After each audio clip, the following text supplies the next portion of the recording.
Futures Symposium. It's organized as one of the key events of In the Ether, a festival of technology and innovation.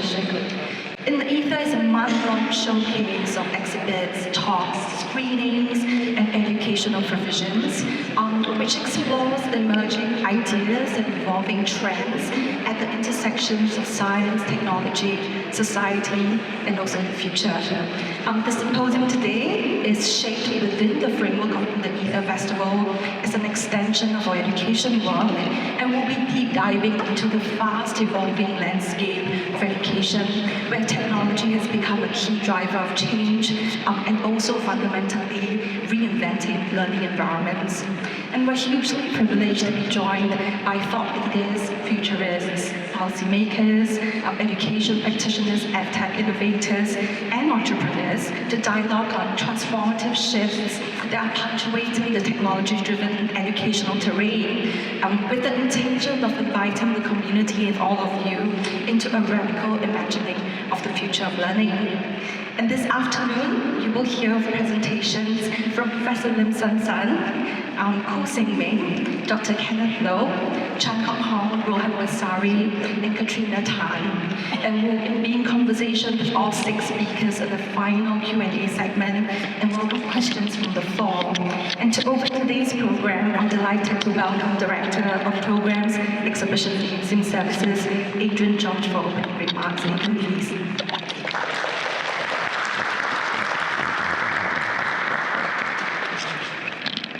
It's okay, are we going to all hear me? Right.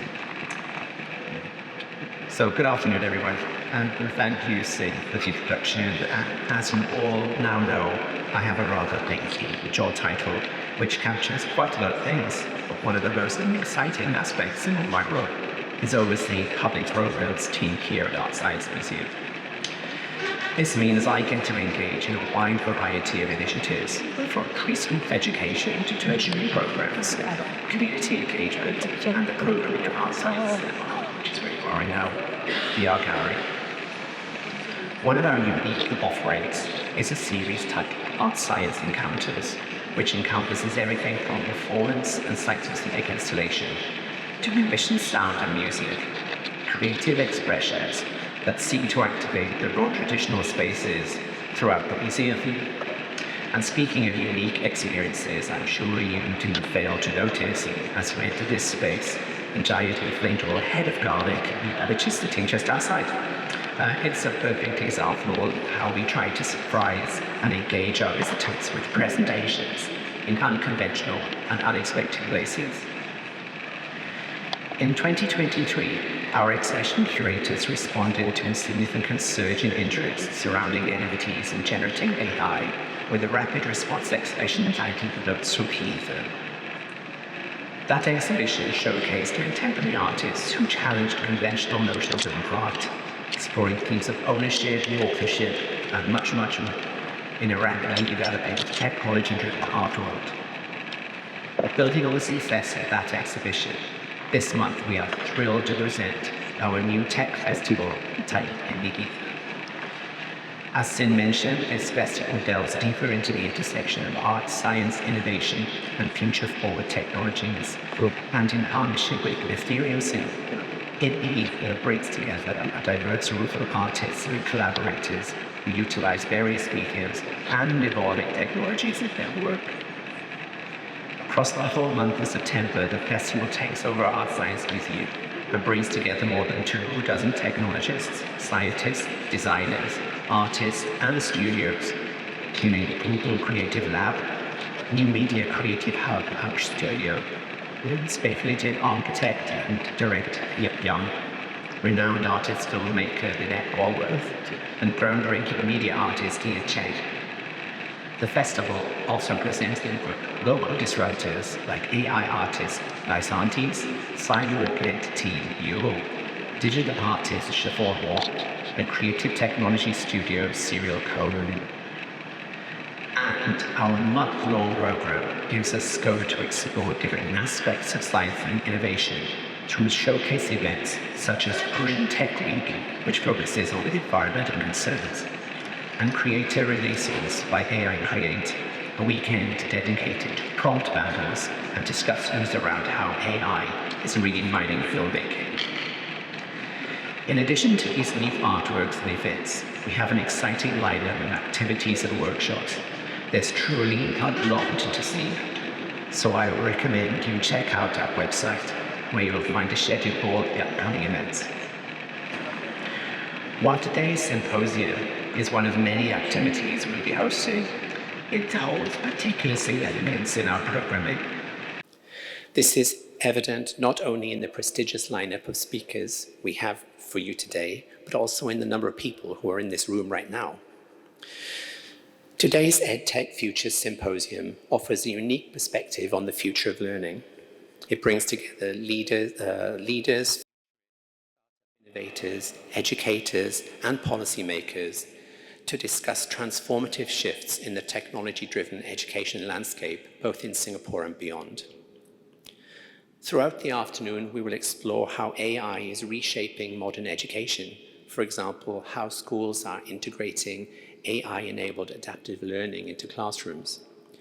And we will discuss the ethical considerations around AI in education, particularly the digital rights of young learners. We'll also highlight the vital role of the startup innovation industry in developing EdTech capacity locally and internationally. I know today will be an engaging and thought-provoking experience for all of us. However, before I hand back to Sin to kick things off, I would like to extend my heartfelt thanks to Ethereum Singapore for their invaluable support, and of course our tireless design and build company, Pico, for helping us pull together the various installations in what I would say are some quite challenging spaces. And I also want to acknowledge my incredible team members, Bao Sin, who's leading the proceedings today, and thanks also to Debbie Joseph, Gillian Goh, Keith So, Deborah Lim, Jia Ying Tu, the museum services team, and of course our wonderful visitor experience team, who are always on hand to answer your questions and engage around all things AI. Their passion, hard work, and dedication have made this month-long festival possible. So thank you all for being here today, and I look forward to an inspiring afternoon. Thank you very much.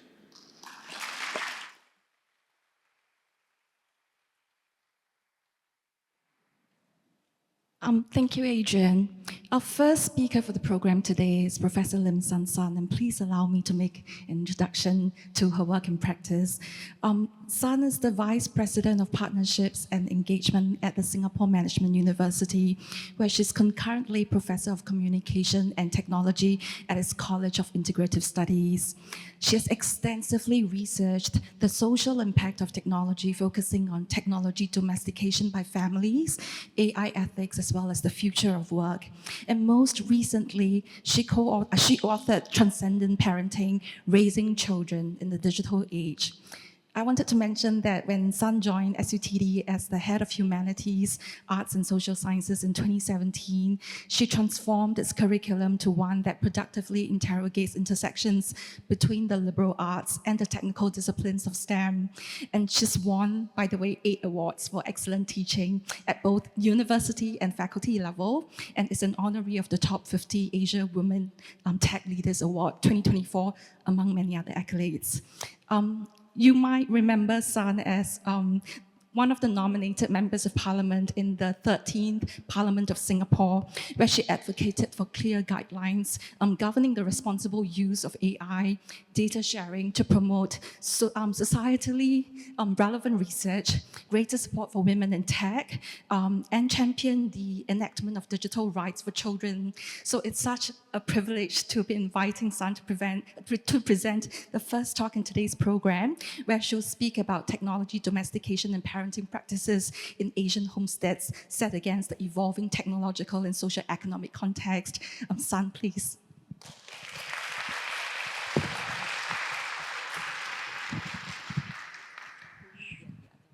Thank you.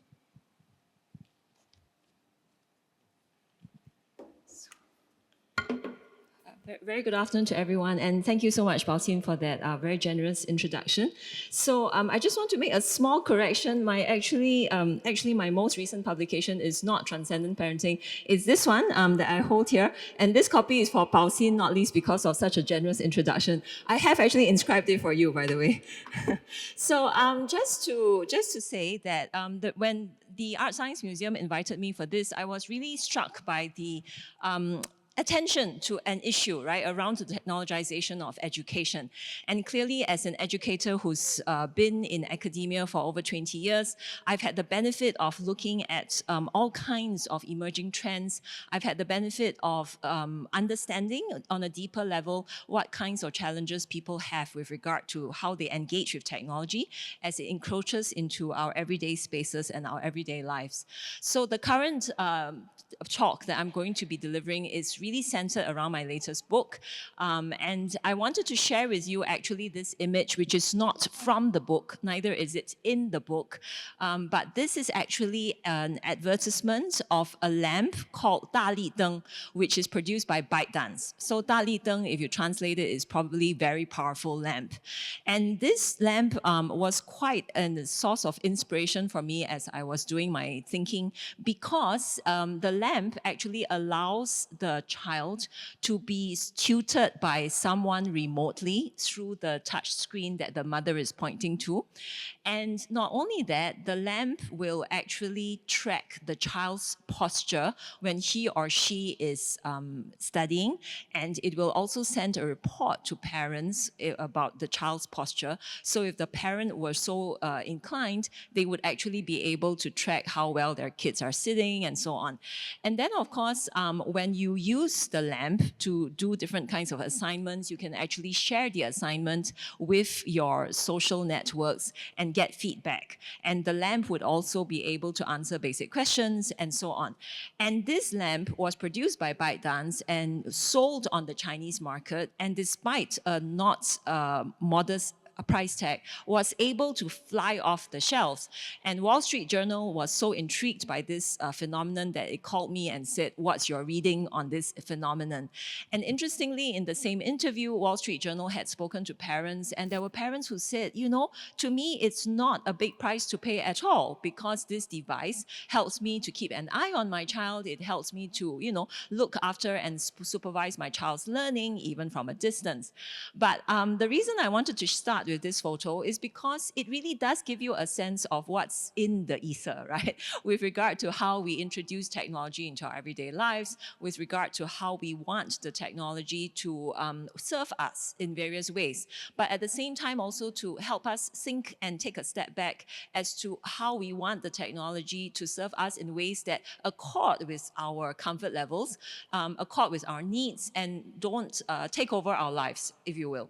So earlier, I think, you know, this slide was flashed by accident, but you would have seen the books that I've had the privilege of writing over the years. And I've had the benefit, as I said, of looking at technology disruption for a very long time. So when I returned from my PhD in the UK, everybody was on their Nokia feature phones. Broadband was taking over in Singapore. There was a lot of concern about families becoming increasingly disconnected from each other. Then thereafter, we had smartphones. Thereafter, we had social media. Today, we've got generative AI. So there's been many, many waves of technological evolution that we as individuals, as families, as societies have had to grapple with. And I've had the benefit of looking at all of these trends, which obviously then spoke to my role as an educational leader, right? So at SUTD, I really had to think about, well, what do we do in order to ensure that the technologists of tomorrow understand that technology can have ramifications? And how do we then instill in people that sense of ethicality in the digital infrastructures that they build? Which is why it led me very naturally into research on AI ethics. How do we make how do we make digital infrastructures much more ethical, much more empathetic? So, just to dive specifically into today's topic, which is technology domestication in Asian families, I will speak about the Chinese situation, again, in relation to my latest book. And I want to then sort of draw your attention to the phenomenon of what is called parentocracy, where we have seen many societies around the world, especially among the middle class, invest very heavily in their children's education. And this definitely has been a trend that has been noted in China with growing affluence, with smaller families. You do find that 4 grandparents to 2 parents to 1 grandchild, there is an overwhelming abundance of parental investment in the child. As a result, that child also becomes quite pressured by the overwhelming investment. But certainly this parentocracy is something that's not alien to us in Singapore. You know, you go to the malls on weekends, you see tuition centers, you see all kinds of enrichment classes going on. You see, for example, the shadow education industry always having record-breaking revenue, and concerns around, you know, whether or not direct schools admission, how do you game those things? So those kinds of trends certainly are very much reflective of the middle class around the world. And it reflects also what sociologists have identified as the growing scholarization of childhood, which is that as children grow up, you know, there's very much that focus on the academic achievement, on the scholarly pursuits. So it was with this backdrop that my co-author Wang Yang and I were really fascinated by the Chinese situation, because clearly China is a country that's today an AI superpower. There are all kinds of technological devices being used in the home, all kinds of EdTech services being deployed in school environments. And so we wanted very much to capture this, and we identified from the interviews that we conducted in Beijing and Hangzhou with middle-class families with school-going kids, we identified various phenomena that I will quickly walk you through today. There's actually going to be quite a lot of screenshots of actual phones of parents from China that we took, and I beg your understanding, some of the detail might be a little hard to see, but I will point out to you what's striking about them. But certainly when we think about the Chinese families' academic aspirations, we saw that as a fundamental backdrop to the work that we were doing, to the conversations that we were having. So one of the first phenomena that we identified immediately was something that we call punching in, or what they call in China, 打卡. So when you think about the term punch card, which is 打卡, it refers to that daily rated worker, right? You get into the factory, you punch in, you end your long day of work, you punch out, and basically it holds you accountable for the work that you have done. And we found that the parents in China were all held to 打卡, punching in, where for all of their kids' different kinds of assignments, parents always had to be punching in, to be making sure assignments were dutifully submitted. They were having to punch in for all kinds of varieties of assignments. And so, you know, on the screen, you will see examples of different kinds of assignments. So this one in the middle with the picture of those devices is actually an experiment that the kids were supposed to do at home. Parents were supposed to take pictures, upload the pictures, and so on. And then in the next slide, you'll see that there was physical fitness, PE class, that the kids had to do during the COVID pandemic lockdowns. And so the parents had to video the child doing all the different exercises, upload the videos. Again, you know, to be fully accountable for all of the homework that the teacher had assigned. And you'll see, if those of you who can read Chinese, you'll see that there's actually a comment from the teacher that it will say 优秀, which is commendable, right? So praiseworthy. And so what this means is that you've got actually a very open, very visible kind of accountability, because every kid's homework is actually up there for the entire class of parents and kids kids to see, and the feedback from the teacher is also visible to everyone in the family. And to some extent, this should give us pause, because when we think about education as we have previously been accustomed to, it was very much that personal direct relationship between the child and the teacher, and maybe between the parent and the child and the teacher. But now you've got every child's homework being so visible to every other child, being so visible to every other parent. And so this kind of ups the ante in terms of the kids' performance, in terms of the parents having to be accountable for the kids' performance, having to ensure that their kids are doing well enough, doing as well as other kids. And so it's really sort of raised that level of pressure for all in the family.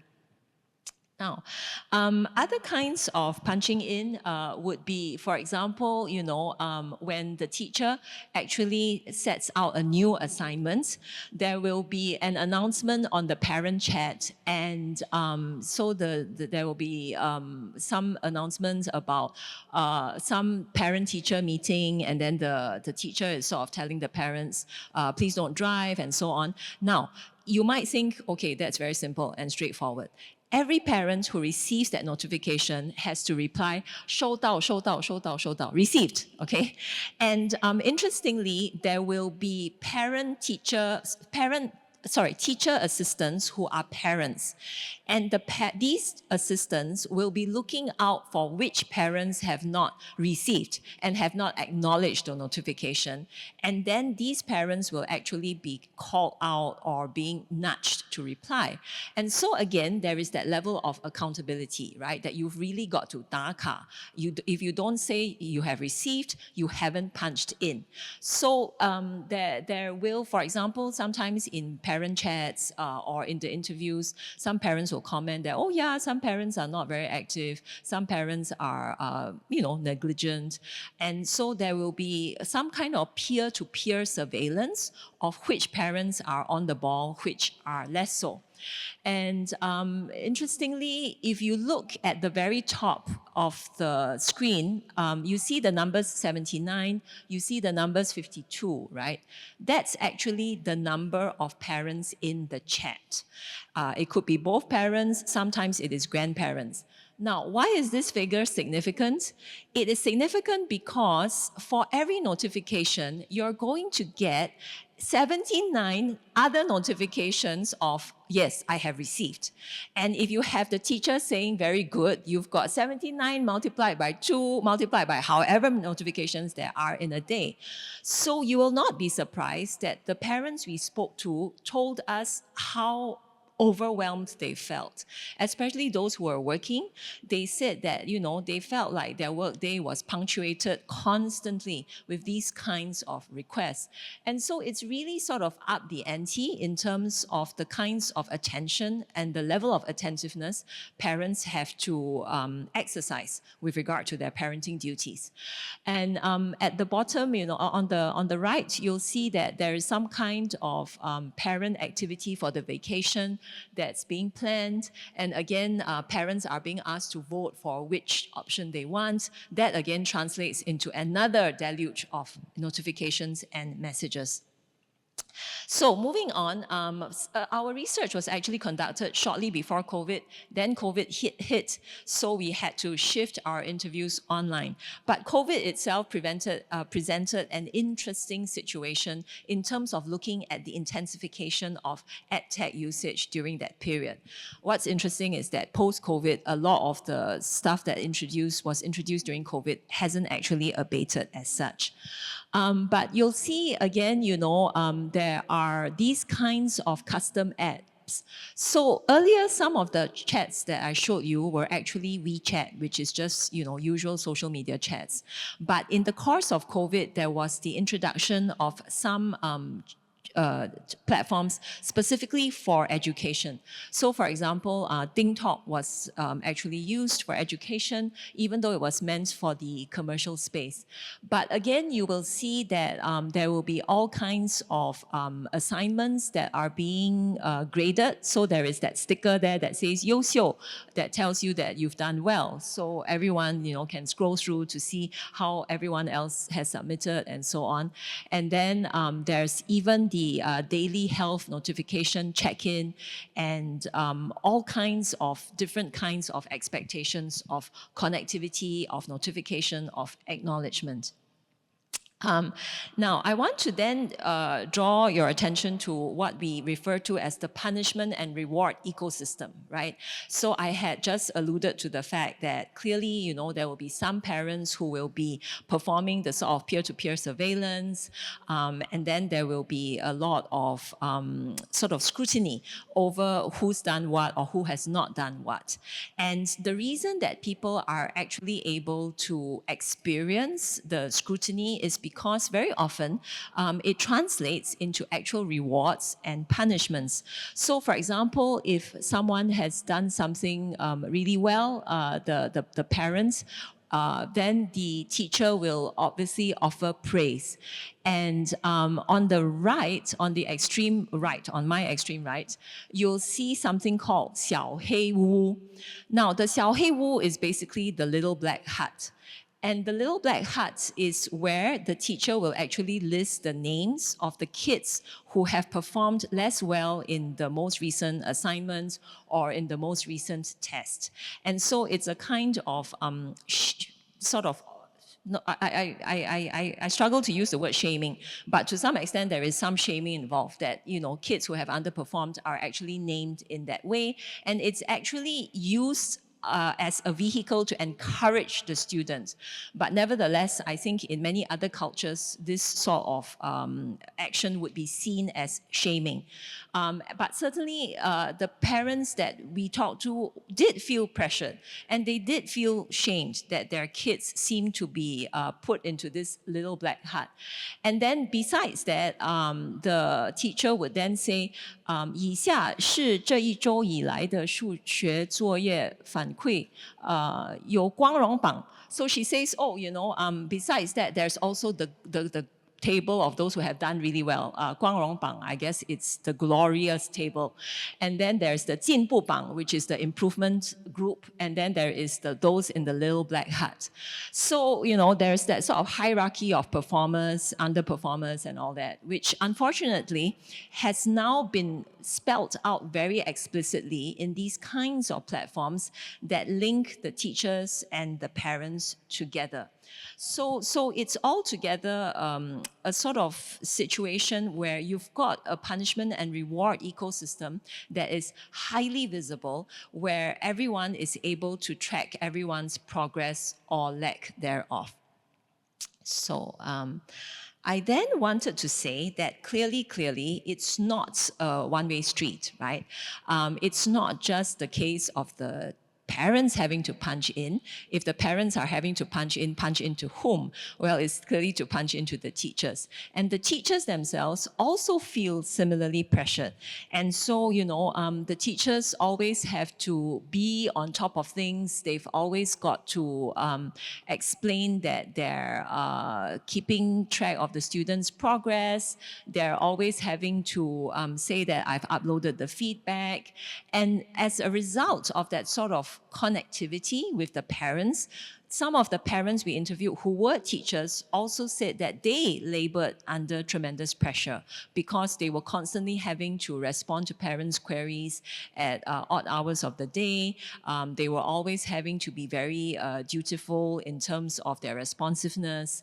And so it was certainly not a cakewalk for the teachers as well. So the overwhelming consequence of this punch-in culture is everyone being very much on their toes.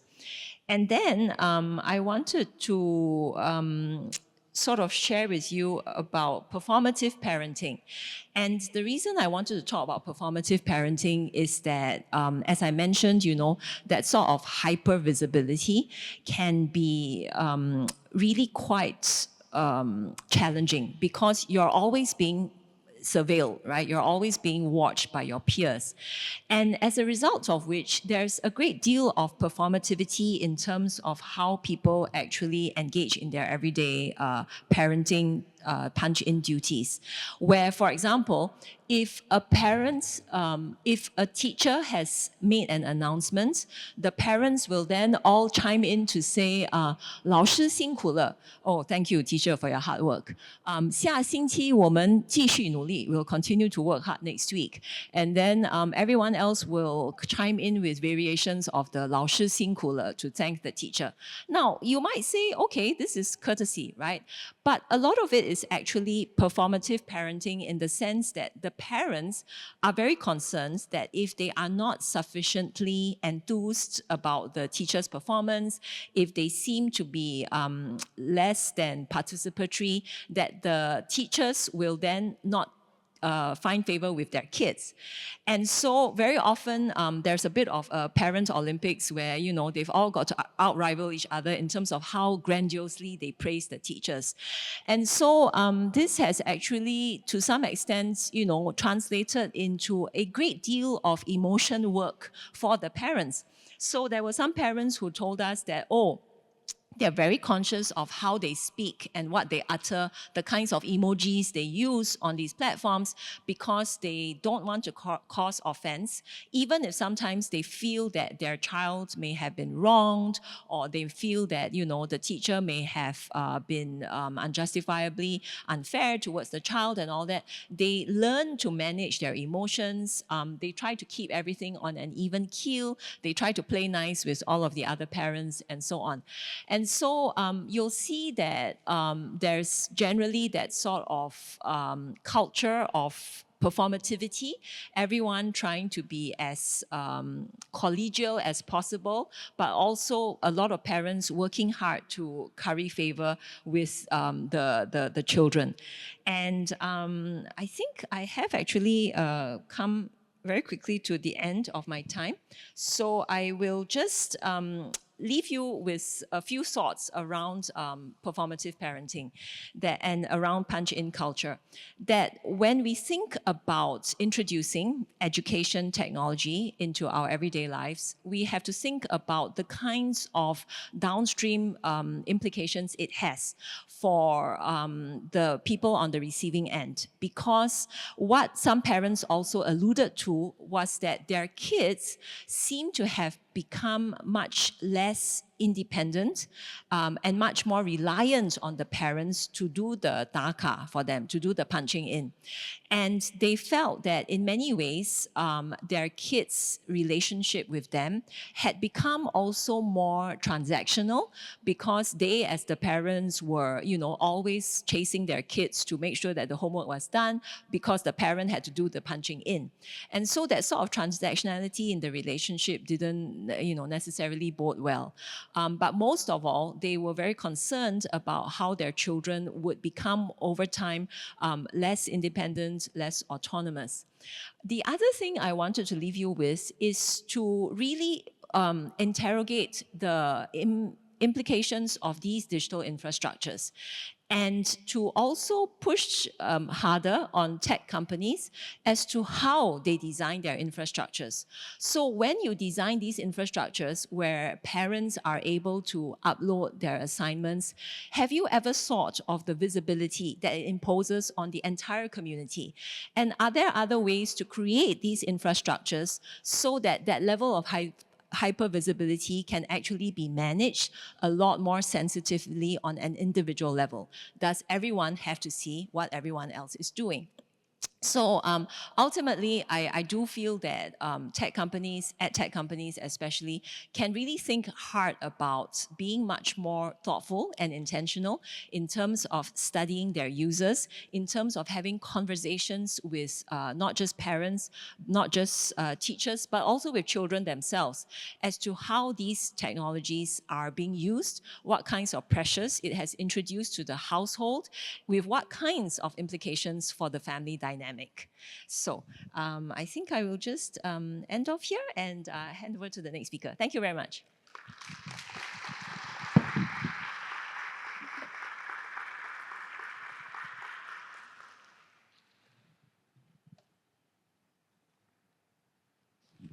Thank you, Sun. Our second speaker is Koo Sengmeng, and Sengmeng serves as the head of LearnAI at AI Singapore, where he and his team spearhead generational AI capability development programs as well as initiatives for both working professionals and students. And as a member of the Personal Data Protection Commission Regulators Roundtable, he played a key role in releasing Asia's first model AI governance framework at the World Economic Forum.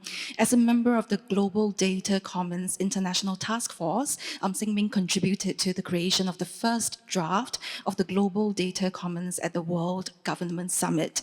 He co-founded the AI Professionals Association with the aim of fostering the growth of a globally recognized community of qualified AI engineers and practitioners to help pave the way for real-world AI governance practices. So I'm delighted to welcome Sengmeng, who will delve into AI Singapore's work as a national program in accelerating AI adoption across Singapore, with a focus on how and his team scale AI literacy and AI proficiency to support young people and working professionals for a future AI world. Sengmeng, please.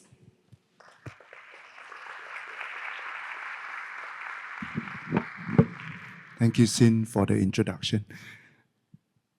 As I listened to Professor Lim Sun Sun's speech, I'm just wondering whether the programs we have created is causing a lot of stress for parents or not. Certainly, we're not asking them to taka, and certainly we don't large in. We don't have massive Telegram or WhatsApp group for them. And a lot of programs that we do actually focus more on self-starters, because we really got a very robust education system with MOE, with the polys, the ITs, and the universities. And as AI Singapore, we actually work very closely with all the ecosystem partners to that. So my talk is titled Generational AI Capability Development, because these programs that we have created are designed to actually cut across the whole spectrum to make AI for education accessible to all. But it will be very useful for me to just speak a little bit about the organization we are, AI Singapore. Some may know, some may be foreign visitors coming here for the first time. Singapore has been trying to ponder about AI even back in 2015. And in 2015, we were trying to figure out what to do with AI. And we decided not to do the traditional way of arrowing one step board or ministry to take care of AI and spin up programs and initiative. So in 2017, AI Singapore is set up as a multi-agency effort. And I think this model has worked very well. And we were then given this just a very simple mission. How can AI work for Singapore? And when you think about that, it could pervade across the research side, industry adoption side, and then naturally education is a key thing, talent development itself.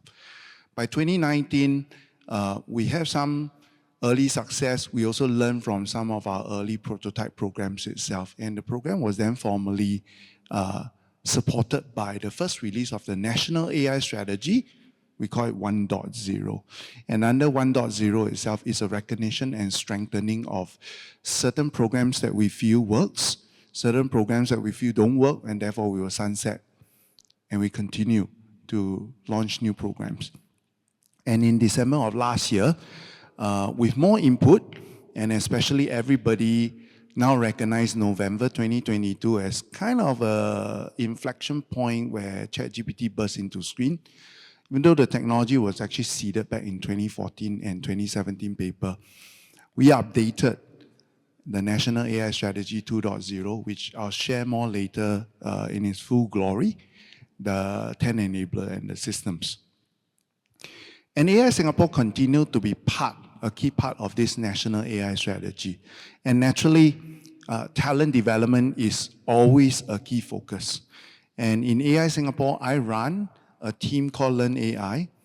And in LearnAI itself,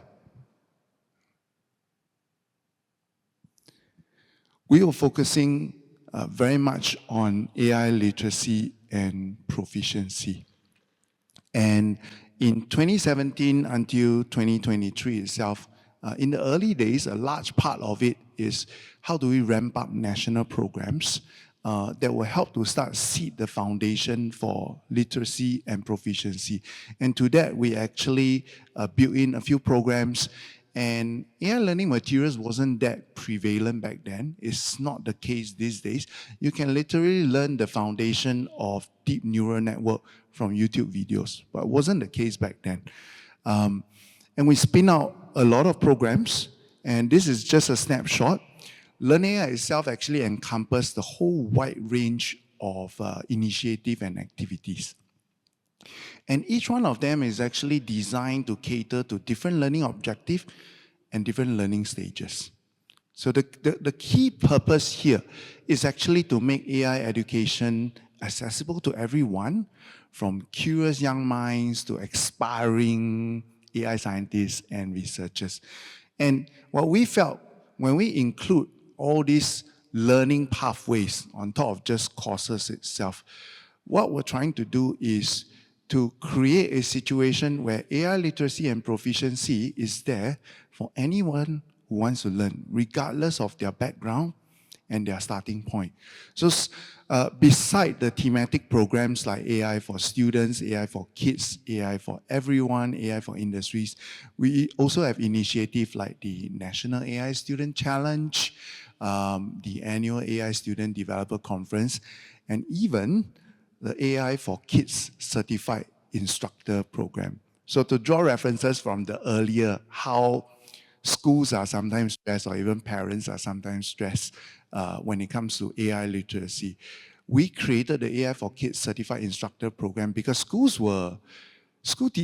principals, primary school principals were coming to us, asking us to conduct AI classes in primary schools, especially for the PSLE kids.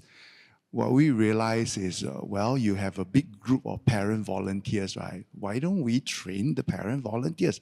In fact, some of the parent volunteers are actually quite established data scientists in their day job.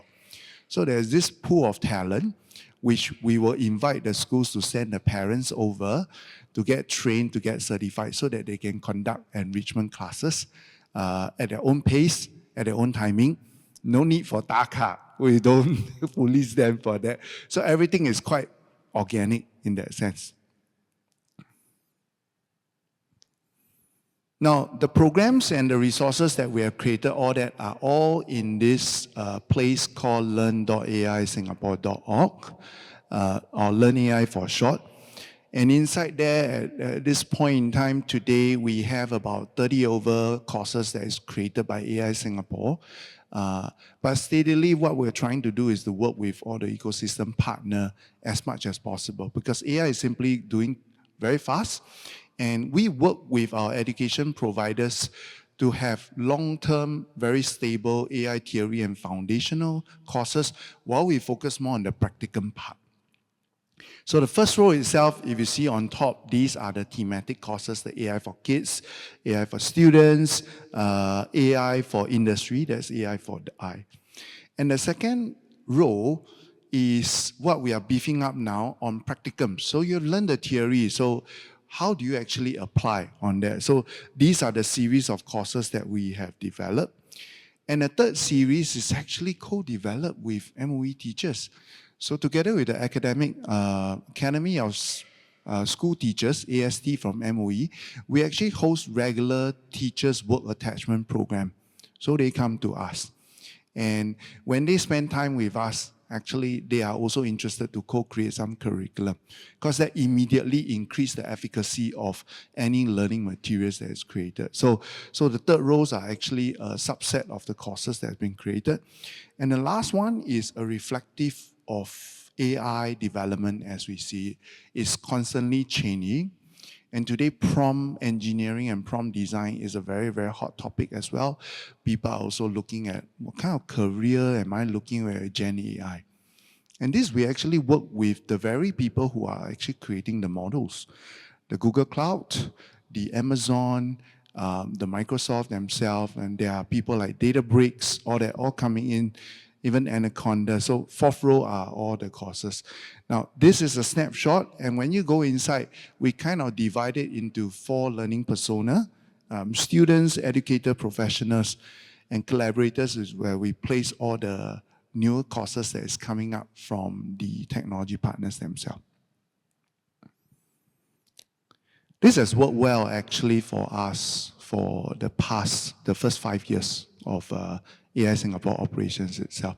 And as I mentioned earlier, the changes are happening in the sense that AI tools are getting more and more easier to use.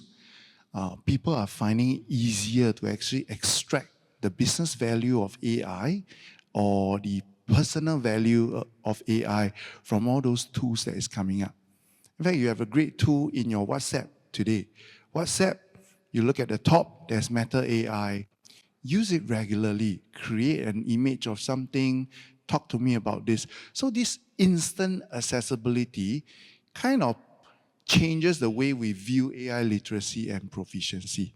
So it's no longer about spinning up programs, working in ecosystem partner just to teach the foundations of AI. While that is important, not everybody will aspire to become the AI engineers or AI scientists. What about AI users or AI practitioners? And that's where actually we have been focusing a lot of our work on. So LearnAI, we are looking at new strategic trusts, and we are now focusing on actually 4 areas: adult training and education, professionalizing AI role, as Sin spoke about. To us, professionalizing AI role serve 2 purposes. One is to kind of give credits and give some form of formal recognition for people who has been skilling themselves in AI.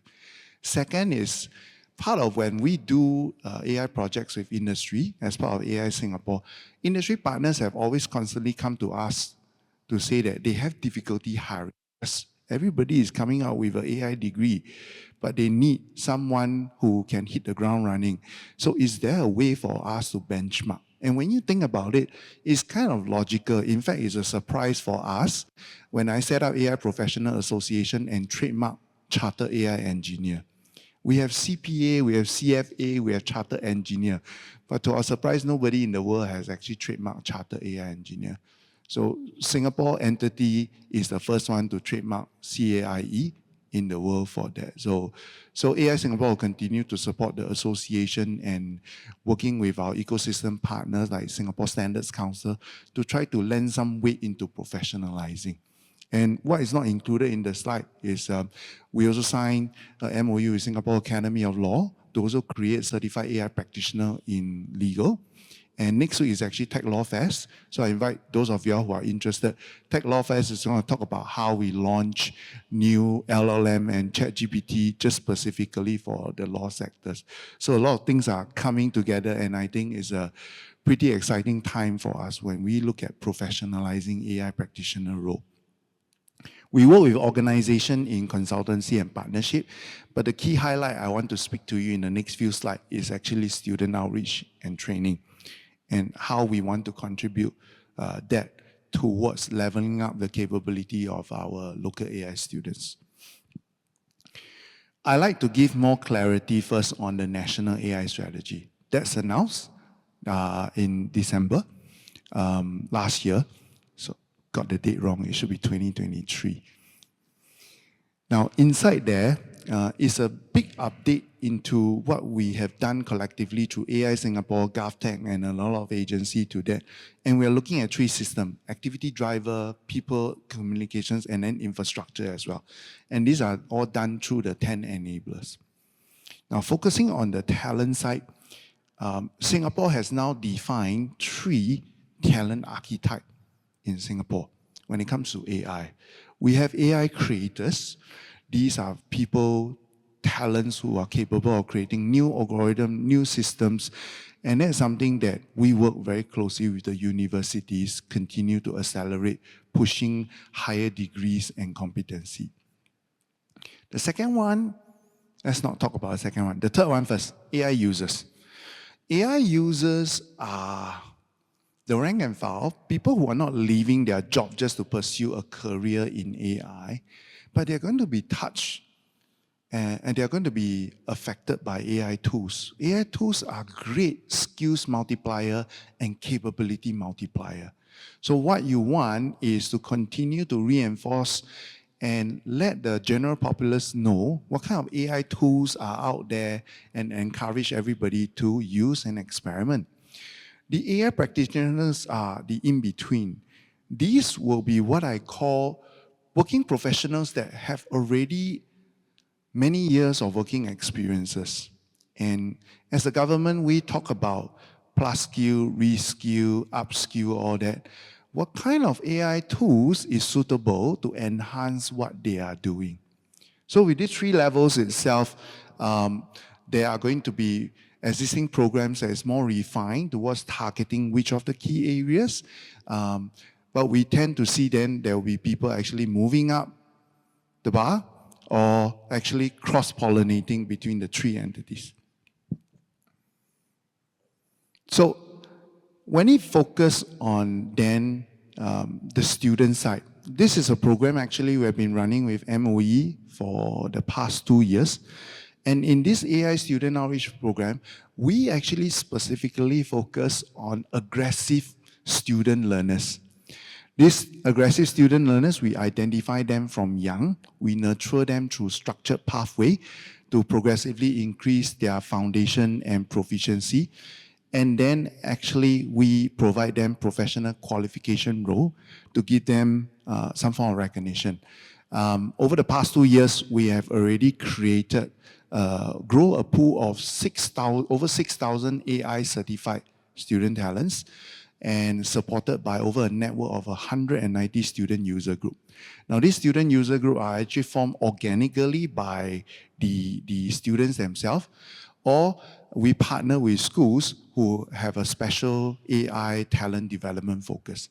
Now, this strong network of both students as well as the schools themselves actually help us to have a steady pool of adept AI student practitioner. If you remember the term earlier from the National AI Strategy, we focus now on the AI student practitioner and trying to level them up to become AI student creators. So there's a series of training and professional pathway that we will expose them on. The Student Outreach Program is that key anchor program. And then we have the annual AI Student Challenge and then the AI Student Developer Conference.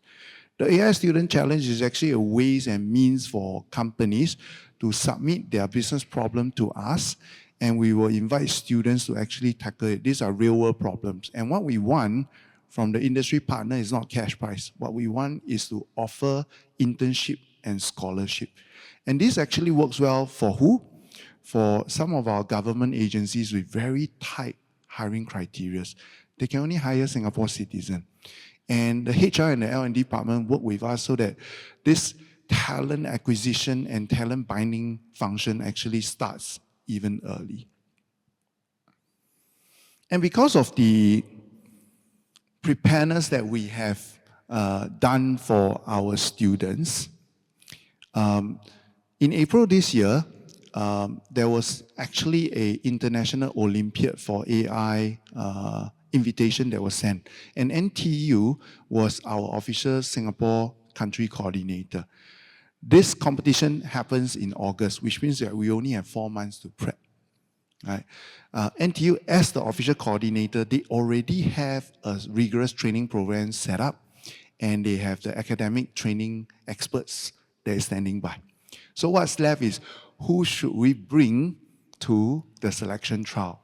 So with AI Singapore talent pool of all these over 6,000 AI practitioners, we were able to quickly fill students who has attained the highest level of competency in our program to go for the selection trial. So when NTU conducted the selection trial, we actually highlighted 10 and then we brought them in. Now, success factor number 1. The technical capability is already an attribute for every individual that passed through the selection trial. But what I'm very happy is, because these students all come from different schools, And many of them are actually meeting each other for the first time. And the fact that both teams actually won gold and came together as high-performance team, I find that we can congratulate ourselves that this is a testament of the culture of collaborative learning and teamwork that is already imbued in the Singapore education system. And it's something that I want our team to actually focus more on. And we will continue to work with NTU to fuel future group of students into the Olympiad. But what we also want to do is to work with more industry partners to now start looking at giving our students more opportunities in international exposure so that they have a worldview of what's happening out there. They are actually confident that they actually can thrive in the global AI marketplace. And with that, I come to the closing of my presentation to share with you some highlights that we have done in our recent National AI Student Developer Conference.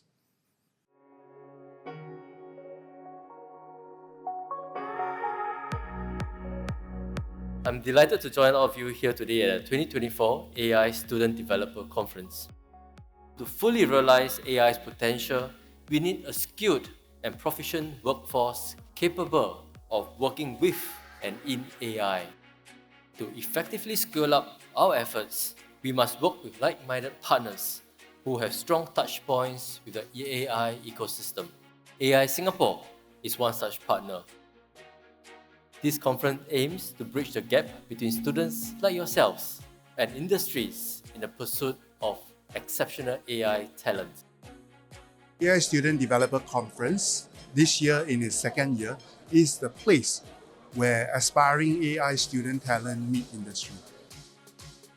The feedback from this conference this year has been tremendously positive, with industry partners now asking us how they can participate in next year's conference. So we are looking forward to making next year's conference even bigger and better. Through collaboration with AI Singapore, we are delighted to run this world's first league of large language models. AI Singapore has been wonderful in bringing together a large suite of students, and together we look forward to working with them to develop an AI-ready workforce. This event is great. It brings together the entire AI ecosystem in Singapore, the students, the practitioners, and industry partners. This is why it's critical in developing the AI ecosystem in Singapore and to let everybody learn from each other. AI Professional Association is looking forward to partner with AI Singapore and the rest of the AI ecosystem for future events. We are glad to be here. It is great and truly inspiring to see all the young learners being excited about new Gen AI technologies and seeing them applying them to real-life applications that will better the world.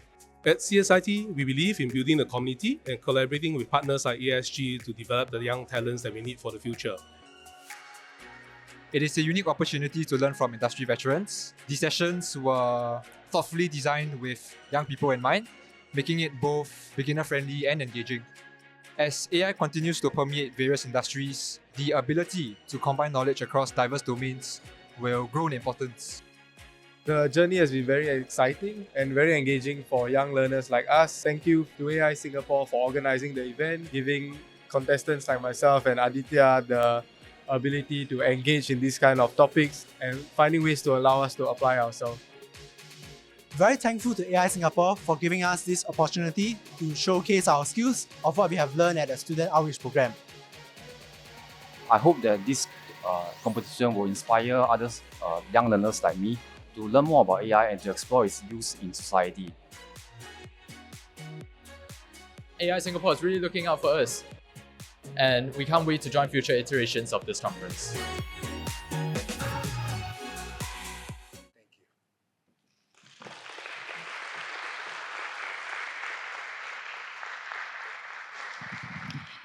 Thank you, Sengmeng.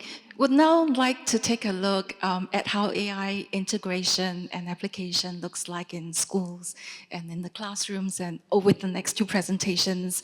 Dr. Kenneth Lo is Director of the Office of Digital Learning and Sector Lead of campusX at SUTD. His role at the Office of Digital Learning revolves around educational innovations and pedagogical and educational services such as EdTech, library, the fabrication laboratory at the university. Also, as the sector lead of campusX, he drives the university's innovation program to develop competencies, tools, and systems for the future of education and sustainability. Kenneth's experience lies in technology innovations, predictive machine learning, as well as the design of engineering systems. And in his talk today, he will speak about how SUTD harnesses digital learning technologies and pedagogies through its campusX Education D.AI.Tech initiative to nurture innovators and lifelong learners and advance itself as a future-ready university. Please welcome Kenneth.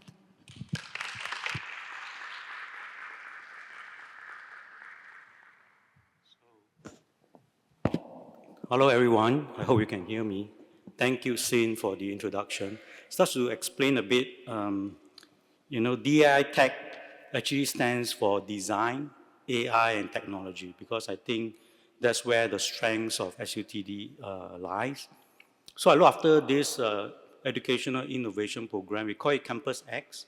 Why we call it X is because it's something exploratory, something exciting, and also something unknown. And it's also something inclusive because, as you will see later, we have actually quite a number of partners that we work with. And there's also a meaning to the colors. The red stands for our passion. The green that you see over there at the top here stands for something innovation, green field, creating something new. And the blue is professionalism, and the yellow is our enthusiasm. So let me share more about what we are doing to make sure that our learners, will experience the future of learning. So why we started this is because, I guess digitization has been around for some time, in fact, quite a number of years. But I think now there's a lot of growth in data, especially learning-related data. And I think there's also a lot of new tools that will help us to actually prepare our students. And we also have a lot of things like, OneDrive, SharePoint. So with a lot of this data, we actually can do a lot of, analytics and also a lot of more flexibility in how we reach out to our students and for the instructors as well. So of course, like Sun Sun mentioned, COVID, what happened during COVID actually continue on. And one of these things is the interest to go do things remotely. So right now, I think everybody prefers to, in a way, work from home, but, this is also something for education because we also want to allow students to be able to learn remotely as well. So, maybe the new paradigm is they do not need to come to campus, but they can actually learn from anywhere around Singapore or maybe even overseas. And of course, generative AI tool like what AI Singapore is doing. So we actually is a disruption. Initially, there were many questions about academic integrity, authenticity of students' work. But I think now the thinking is how can we harness AI tools, to actually improve our teaching and actually also how we can use it to personalize our education as well. So with these trends and developments in mind, that's where we formulated our campusX vision. It's really, for us, it's about tertiary learning and it's lifelong tertiary learning. So basically, we consider tertiary from basically ITE, poly to unis to adult learning. And we want to also focus on, of course, equitable education because we feel that it's very important that every learner, every student has the opportunity to level up, to maximize their academic potential, and of course, with that to also maximize their human social potential as well. So these are some of the vision statements that we have, and I'll show you what we are doing in order to achieve some of these vision statements. So one of our key concepts under campusX, cyber-physical learning, is the ability to do seamless learn and work. So we are not talking about, a student 2 days in the industry and then 2 days on campus, but it's an arrangement where students can learn and work at the same time. So for example, they could be doing internship somewhere, but yet from where they are doing the internship, they can participate back in class as well. And being remote students, the experience and the learning quality are the same. So no matter whether you're a face-to-face student or you're a remote student, we call it cyber student, the experience, the learning effectiveness are the same. So this is one important concept that we're trying to realize. Another important concept is skills-based learning. I think traditionally our degrees are based on professions like engineering, architecture, accountancy. So what if we can come up with a way of, looking at the skills behind the courses that we are offering? If we can go by the skills, maybe it is possible to offer a pathway, a learning pathway, where students can choose to learn based on their passions. For example, I could be interested to be an architect, but at the same time, I also want to be a product engineer. So is there a way I can learn these two interests of mine? So with a degree, normally you might have to do a double degree or sequentially, which might take some time. But with a skills base, maybe it's possible that if we can identify the skills behind the courses, we can then allow the learners to pick up the skills they want, and hopefully, because they are based on their passion, when they graduate, when they go out to work, they can also, choose the careers, where they can apply their skills as well. So in a way, hopefully that will maximize their academic potential, and post-education, maximize their work fulfillment as well. And that's where the human social potential comes in. So just a bit of our concepts, how we see things, campusX. So we actually realize, of course, technology is important, and of course, pedagogy, teaching practices are important, and there's also the ethics of learning as well. And I think Sun Sun has pointed out, that, how the tools work, the human aspect, the human centricity needs to be considered. So we also realize this, we are creating a lot of learning settings. So that's where we have to be very careful that in these new learning settings, we actually have the well-being of our learners, our students, and also the well-being of our instructors that are kept in mind as well. So we're actually building up knowledge in these 3 areas here, in both the technology, the learning science, and the ethics as well. So this is the same thing, but looking from the user perspective. In this case, the students.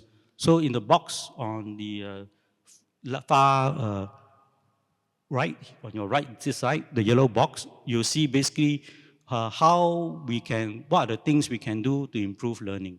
So that's where, you'll see concepts of learning connection, which is learning socialization, and of course, personalization as well. So because we can then customize education to fit the learning capacity, the learning style, the learning interests of different learners. And I think this is very important, because I think you've heard the term precision medicine. So if we can also have precision education, hopefully the learner will be more motivated, more engaged, and therefore lead to a better learning outcomes. And the way in the middle, the blue box, is talking about how can we give options, various options for learning.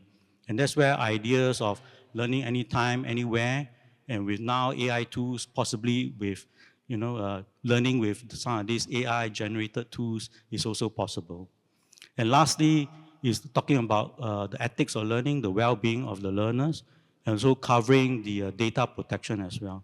I think, in the first sharing, there's a tool that was mentioned that actually captures a lot of student posture a lot of interactions. We also want to analyze some of these tools, but we also realize, how to manage these tools and to make very correct insights is very important, and the comfort level of the learners as well. So we have to be very mindful. Sometimes when we collect all this data, are our students comfortable with it, and are our instructors comfortable with it as well? So this is something that we also have to consider under this safeguarding governance there. So this is a slide that shows the various projects that we are doing. There are 6 main projects ranging from pedagogy to immersive learning, which is AR, VR, augmented reality learning, to skills tree learning, which I will explain more later, to telepresence robotics learning, to learning analytics and pedagogy as well. So you can see all the stars actually has a good mapping to the user functionalities that we are looking at. So by the end of our research, innovation, development, we should be able to come up with a system, that matches quite well the needs of the users. So at SUTD, we are doing this for real, and we actually started this 2 years ago. And right now, we're actually in a stage where we are doing a lot of user trials. We actually conducted what we call a lot of design thinking workshop with our users, students, and lecturers to find out what they need, what are the problems they are facing. Then from this, we actually develop into solutions. And the way we develop it is we use a minimum viable product approach, where we develop something, we quickly test it out, and then if it works, if it doesn't work, we improve it, then we test it out again. So this is a cycle of rapid prototyping and rapid translation, so that we come up with solutions that will really benefit the users. And of course, over the years, starting from actually this year, we're going to roll it out to our courses. So in September, for our fresh, our year 1 students, the whole cohort of about 500, 600 students will be using some of our solutions as well. So let me share with you our telepresence learning system. So this system is one, I guess, important piece where we are trying to achieve the earlier concept of seamless learn and work experience. So the idea here is we use this telepresence system as a proxy of the remote cyber students. So in a way, it represents the eyes, the ears, and the finger of the remote students, the cyber students. And it is supposed to be located in a class where there are also face-to-face students.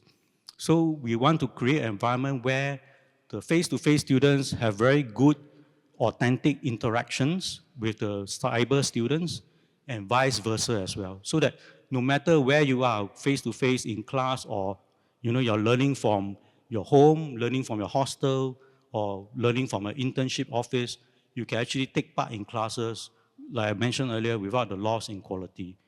And how we are doing it is actually we use technology pieces like 360 camera. We also use audio. We also use projector with finger pointing technologies. So these are all developed in-house by SUTD. And we actually develop this. We do quite a number of trials to further improve this. And what you see now is actually version 2. And as I'm speaking right now, we actually come out with version 3 as well. So let me give you a preview of how it works by showing a video.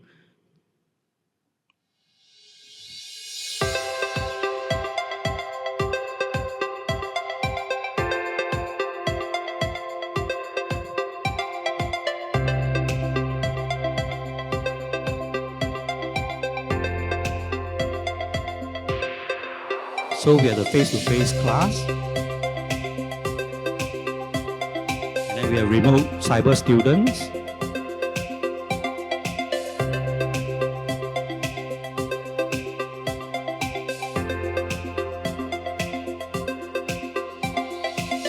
So we also use gamification to lock into the class.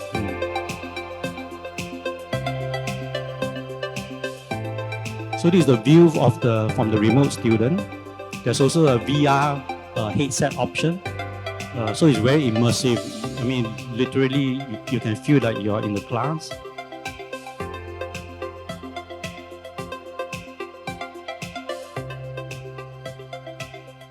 So sometimes students have questions, to raise. So for the remote students, how do they do it? So here we actually use signaling lights that will help to attract attention of the lecturer. So you can see there's a flashing light there. So this is actually to help the lecturer know that there's a student online and is able to engage with the student.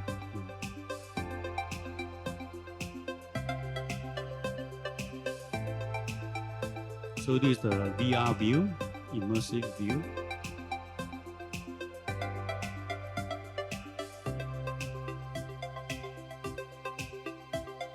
So that's where the projector comes in, so it helps to enhance the collaboration, the learning, socialization.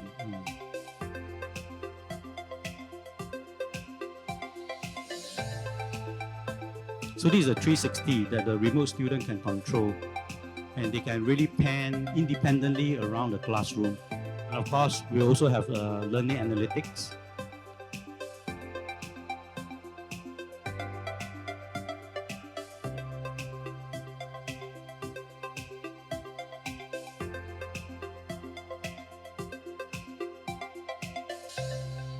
So this is the remote learning system.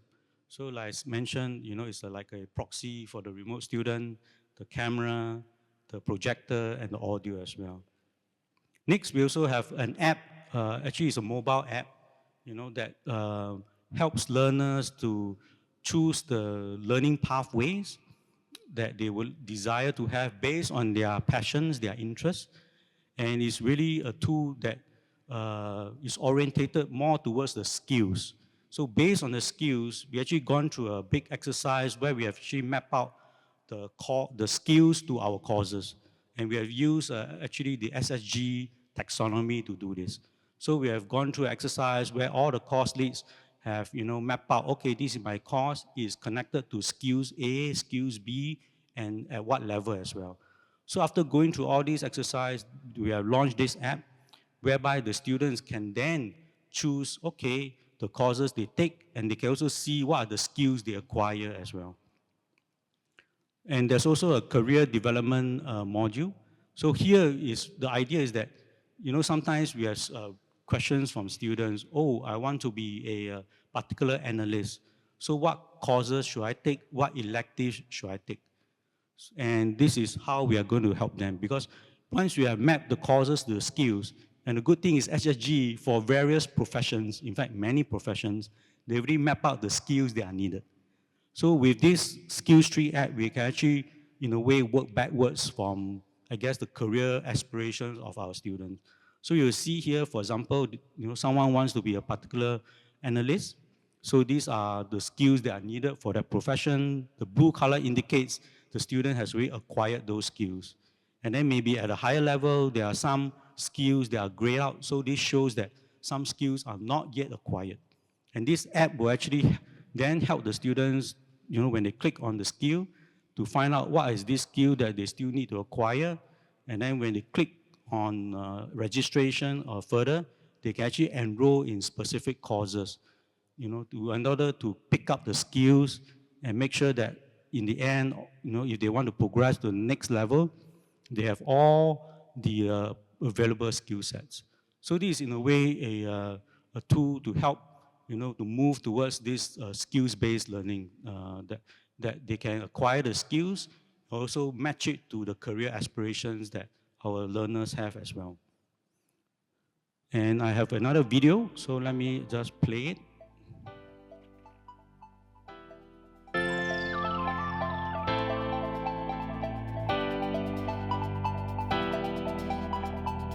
So it's very gamey because we use a lot of gamification. Yeah. So each bubble is a skills. Yeah. And this is description of the courses, which are connected to that skill.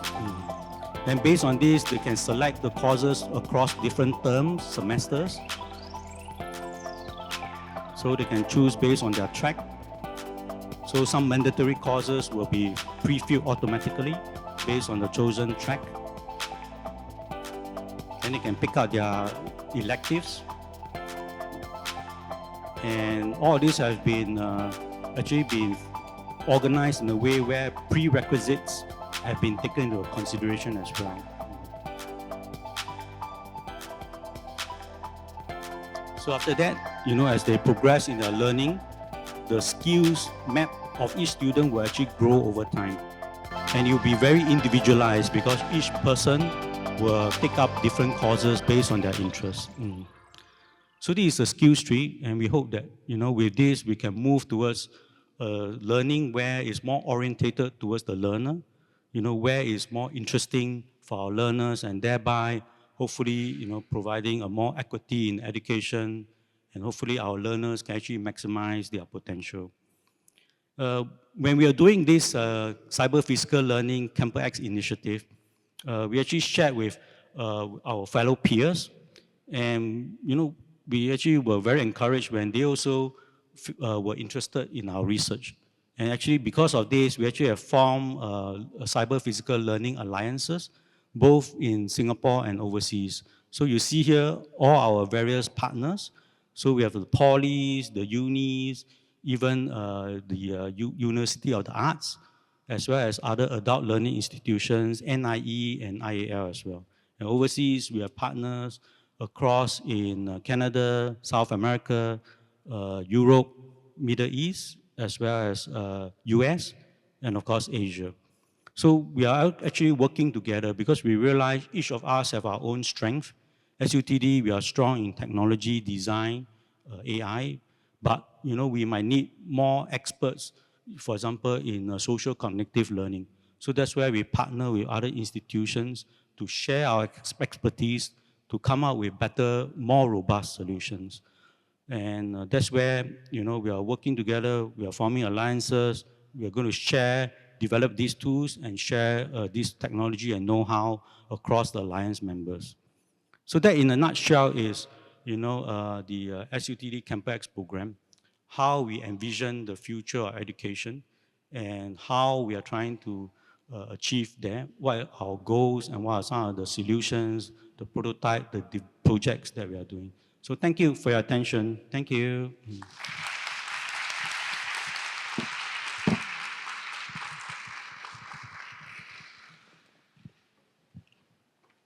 Thank you so much, Kenneth. Kok Hong is the head of department for Information and Communications Technology at Lakeside Primary School. His work focuses on spearheading digital literacy and educational technology integration, and he's the IT educator for around 120 fellow teachers, I believe. In 2022, Kok Hong received the National Day Awards Commendation Medal, and this year he received the Public Sector Transformation Exemplary Innovator Award, which recognizes officers or teams who have injected innovation into their work, made a real difference to stakeholders, and also advocated the spirit of innovation in their organizations. PM Lawrence Wong described Lakeside Primary School's learning spaces as classrooms of the future. And I'm delighted to welcome Kok Hong, who will share about the work of the school in leveraging AI-enabled adaptive learning and new technologies to transform both how teachers teach and also how students learn. Kok Hong, please.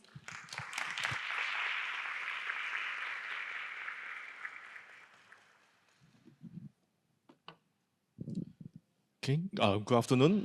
Thank you, Sin, for the introduction, and thank you to other speakers. So before we start my presentation, let me just show you a video of Lakeside Primary School. Hi everyone, I am Mahan and I love my school. My best friend is Jaden and we do everything together. One of our favorite activities is reading together. We are also in the same CCA. We get to experience the VR world and even code a robot together. My classmates and teachers are always there for me whenever I need help.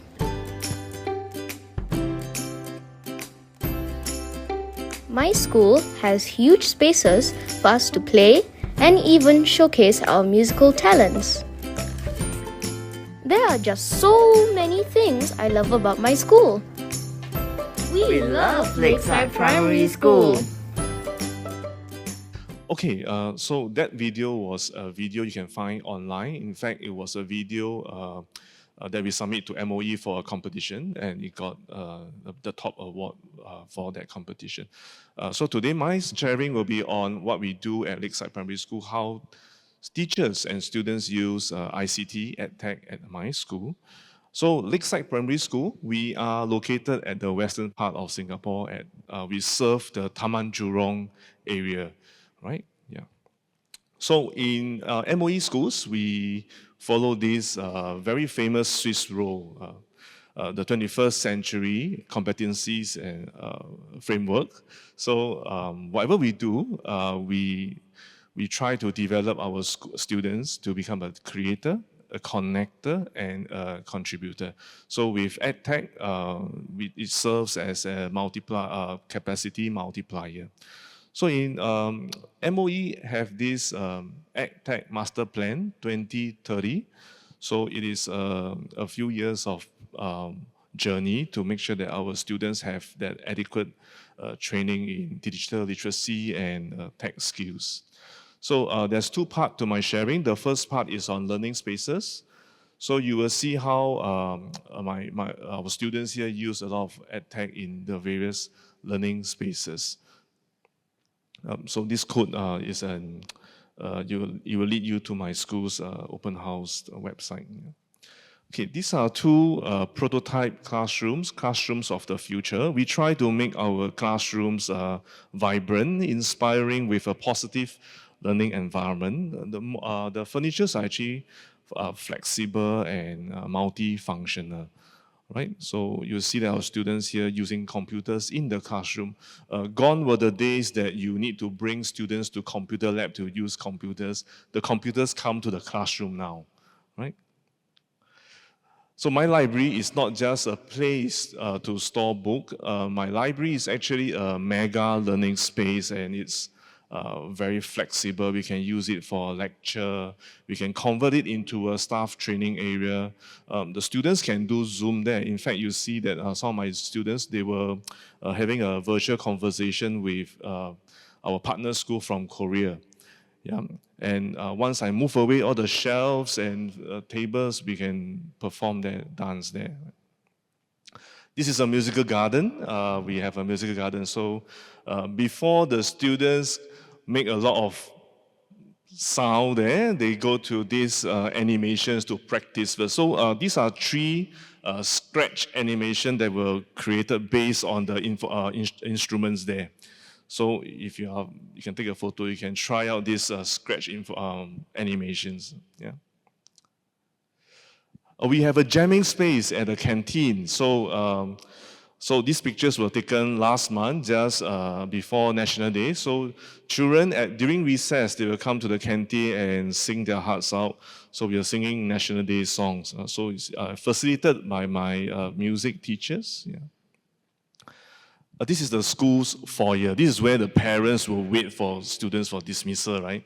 So we have a program called Aesthetic Week. So students can perform and showcase their talents at the foyer during recess and during dismissal time. Yeah. So all these are all the good work by my school's aesthetic team, and they are here today, my one awesome art and music teachers. Yeah. How about PE? PE, can we have ICT? Can we have EdTech during PE? Yes, we can. So you can see that we have students using mobile phones. They are actually video recording their friends doing jumping, sliding, rolling, hitting an object, gymnastic. And with that video, they actually gave feedback to their friends. How can you do better? Right? So learning together is possible. Virtual reality, this is a Chinese lesson. So we created a virtual reality zoo. So it's not about the zoo, but actually we are teaching students how to use the Chinese language to give instructions. So in that zoo, the students are supposed to navigate to certain animals. So they will tell their friends, okay, 向左走,向右走,直走,往前走. In Mandarin means it means that walk forward, turn left, turn right until you see this rubbish bin, and then you turn left, you stop. Okay, so it was a very interactive, engaging session. So our Tamil and Malay teachers also tried out VR content this year. So all kids will get to experience VR content. Yeah. This is the music lesson. We don't need to go to the music room for music, but the instruments come to the classroom. And what happens if we do not have enough instrument? This is the kalimba. We do not have a lot of kalimba, and it takes up a lot of space. So we augment by using mobile phones again, using the apps. So we have this app called, we have downloaded this app called Kalimba. It's good because the kids can record the song, the melody that they play, and then share it with their friends. And at home, the kids do not have the kalimba instrument, but they have their mobile devices, so they can practice at home. So they post their recordings on the Padlet, and they will get feedback from their friends and their teachers, right? So let me move on to some other exciting things that we do in the classrooms. You'll see how the children from P1 to Primary 6, what kind of things they will experience at Lakeside Primary School. So this is a Primary 1 classroom, and these photos were taken in Term 1, Week 2. That means it's the second week in school, and we have to teach them what a keyboard is. All right? It's very interesting, right? Because they have never touched an actual laptop before. They probably have touched an iPad. They have touched a mobile phone, but probably not a laptop. So we teach them where are the keys, where is ASDF, and how to do caps lock. Guess how long do I need to get the student to log into a laptop? Anybody have a good guess? Yeah. 10 minutes? No, it takes me 1 hour. 1 hour to teach a child from nothing to logging into Windows. 1 hour, right? And we invest that time. Because with that investment, we can continue to use computers from P1 all the way. It's a lifelong learning, right? Yeah. So this is our Singapore's learning portal, student learning space. So we make sure that all our children can log in to student learning space by week 3, yes. This is an art lesson, or Primary 1 art. So the children were doing artwork, and then they will either film each other, or the teacher will help to film them, and they will describe their artwork, and then they will post it on Padlet for feedback. Yeah. This is a self-directed learning activity. Our Primary 1 and 2 Chinese language students. It's over the holidays. This one not compulsory. It's self-directed, so no need to taka. Right? So only those who are interested can participate and post their recordings. Yeah. So P3 and P4, they can become YouTubers, aspiring YouTubers. We call it Wang Hong. Yeah. So also, it's not compulsory. It's a self-directed learning activity over the holidays. Yeah. Okay, what you see here is the P2s. They are learning how to Zoom. So our teachers will teach them how to log into Zoom, what is the etiquette when they are doing virtual conferencing. So our Primary 2 kids experience this in Term 1, Week 4. We usually have this training session for our Primary 1 kids by Term 3. Yeah. We also get them to do some bit of coding. So this is scratch coding. So our Primary 2 children, they will be taught by their PAL teacher. PAL stands for Program for Active Learning. Yeah. So these are our own teachers. They are not coding instructors, but their own teachers teach them how to do simple coding. Yeah. And how do we further let our children apply what they learn? So this is a Chinese language lesson. So the children are using Scratch to create animations to introduce places of interest in Singapore. P3, this is a social studies lesson. In fact, it is a part of our applied learning program. So our applied learning program is anchored on design thinking. So we get students to interview each other, interview the juniors, etc., etc. So this applied learning program is housed within social studies. So we will get our teachers to show children how to use AI. They may not get to use as much, but we will try to expose them by allowing the teacher to show them how to use. And students will use now I can say it's traditional Google workspace, right? Yeah, traditional workspace that they come together to park their findings, to form Google Slides, etc. Yeah. And our P3 experience a bit of machine learning, understand what is machine learning about. So in this case, we are using an online activity which is based on saving the ocean. So it will try to tell them, how do you get the machine to recognize different type of fishes, and what is trash, what is fish, Yeah, so very fun. Our P3 students also get to experience a bit of AI-generated text-to-image. So they will post their images on the Padlet. Pixel art. So our children get to learn what makes up a digital image, right? Every single digital image is made up of pixels. So we use Google Sheet to teach them the underlying concept of pixel art. So primary 4, our applied learning program. So this year we have this program. So the students actually wrote prompts. They write prompts. They learn how to write prompts. And our teachers will use their prompt, feed it to ChatGPT. Listen, our teachers feed it to ChatGPT, not the children. And the ChatGPT will generate stories. And after that, our teachers will bring that stories back to the students, and students refine that stories based on their intended users, because it's part of design thinking. Yeah, and so what you see here is with that story, the children actually use Scratch to create that animation into digital storybooks, and these storybooks they will record their narration, and it will be shared with their primary 1 friends, right? Their intended users. P4 art, I always have problem pronouncing this word. I will try. Surrealism. Okay, I don't know. Okay, but my art teacher can pronounce better than me. All right, so this is also part of a bit of AI exposure. P5 mathematics. So we have this particular topic called 3D solids.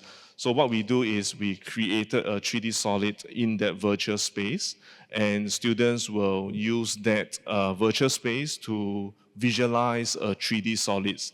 And ultimately, we want them to draw a 2D image from different views of that 3D solid. It's part of the math syllabus. Yeah. Every school will have this compulsory program, Code for Fun. So this year, our Code for Fun has a bit of AI, and we will train them. We will train the students on what is generative AI, the pros and cons, the benefits of AI, the dangers of AI, and what is deep fake. So it will raise their AI literacy. You might have heard about this. There's quite a fair bit AI tools incorporated in student learning space. So there are, over here, our English teachers are using 2 tools known as Language Feedback Assistant for English and the Short Answer Feedback Assistant. Yeah. So in language, we have oral examination, right? So we are using this tool in the SLS to automatically assess the oral proficiency of the children. So the system will show the kid accuracy, fluency, words correct per minute.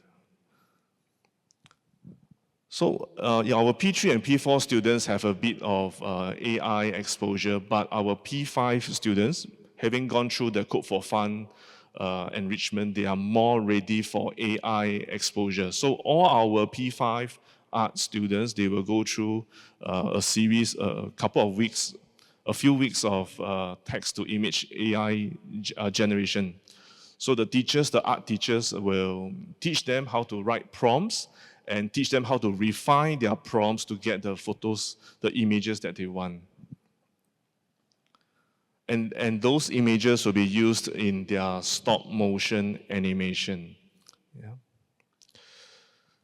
Our P5 students also get to experience making music online. So BandLab, of course, now we have AI-generated music as well, right? Yeah, so this is considered traditional already, I would feel, yeah. Adaptive learning system, so I've used this for 2 years. It's part of student learning space, so the system will actually adapt to the user. So whenever the student goes in, answer a few questions. If the student is not ready for more difficult questions, the system will actually give them slightly less challenging questions so that it adapts to the user. And this is a primary 6 art photography, and it's posted online on Padlet so that they can learn together, they give feedback to one another. So I'm quite glad when Mr. Koo showed how the kids come together to collaborate and win awards, because it starts at primary school. Yeah. All right. Thank you so much. Yeah.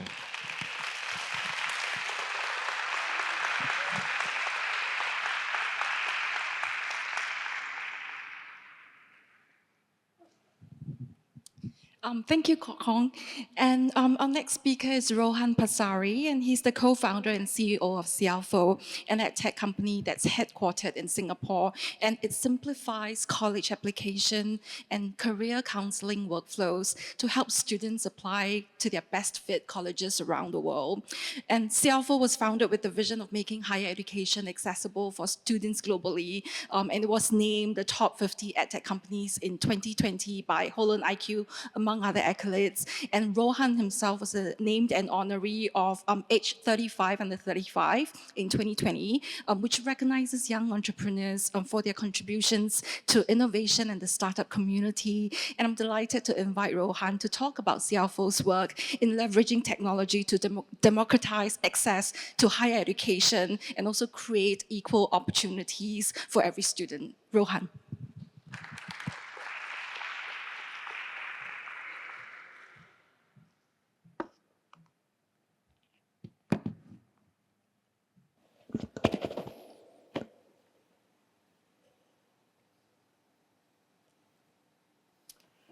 All right, welcome everyone. That was a few fascinating presentations, and I'm actually quite fascinated to see the amount of digitalization in primary 1 now. Is this, was it special to Lakeside, or all schools, all primary 1 schools in Singapore have that much of digitalization?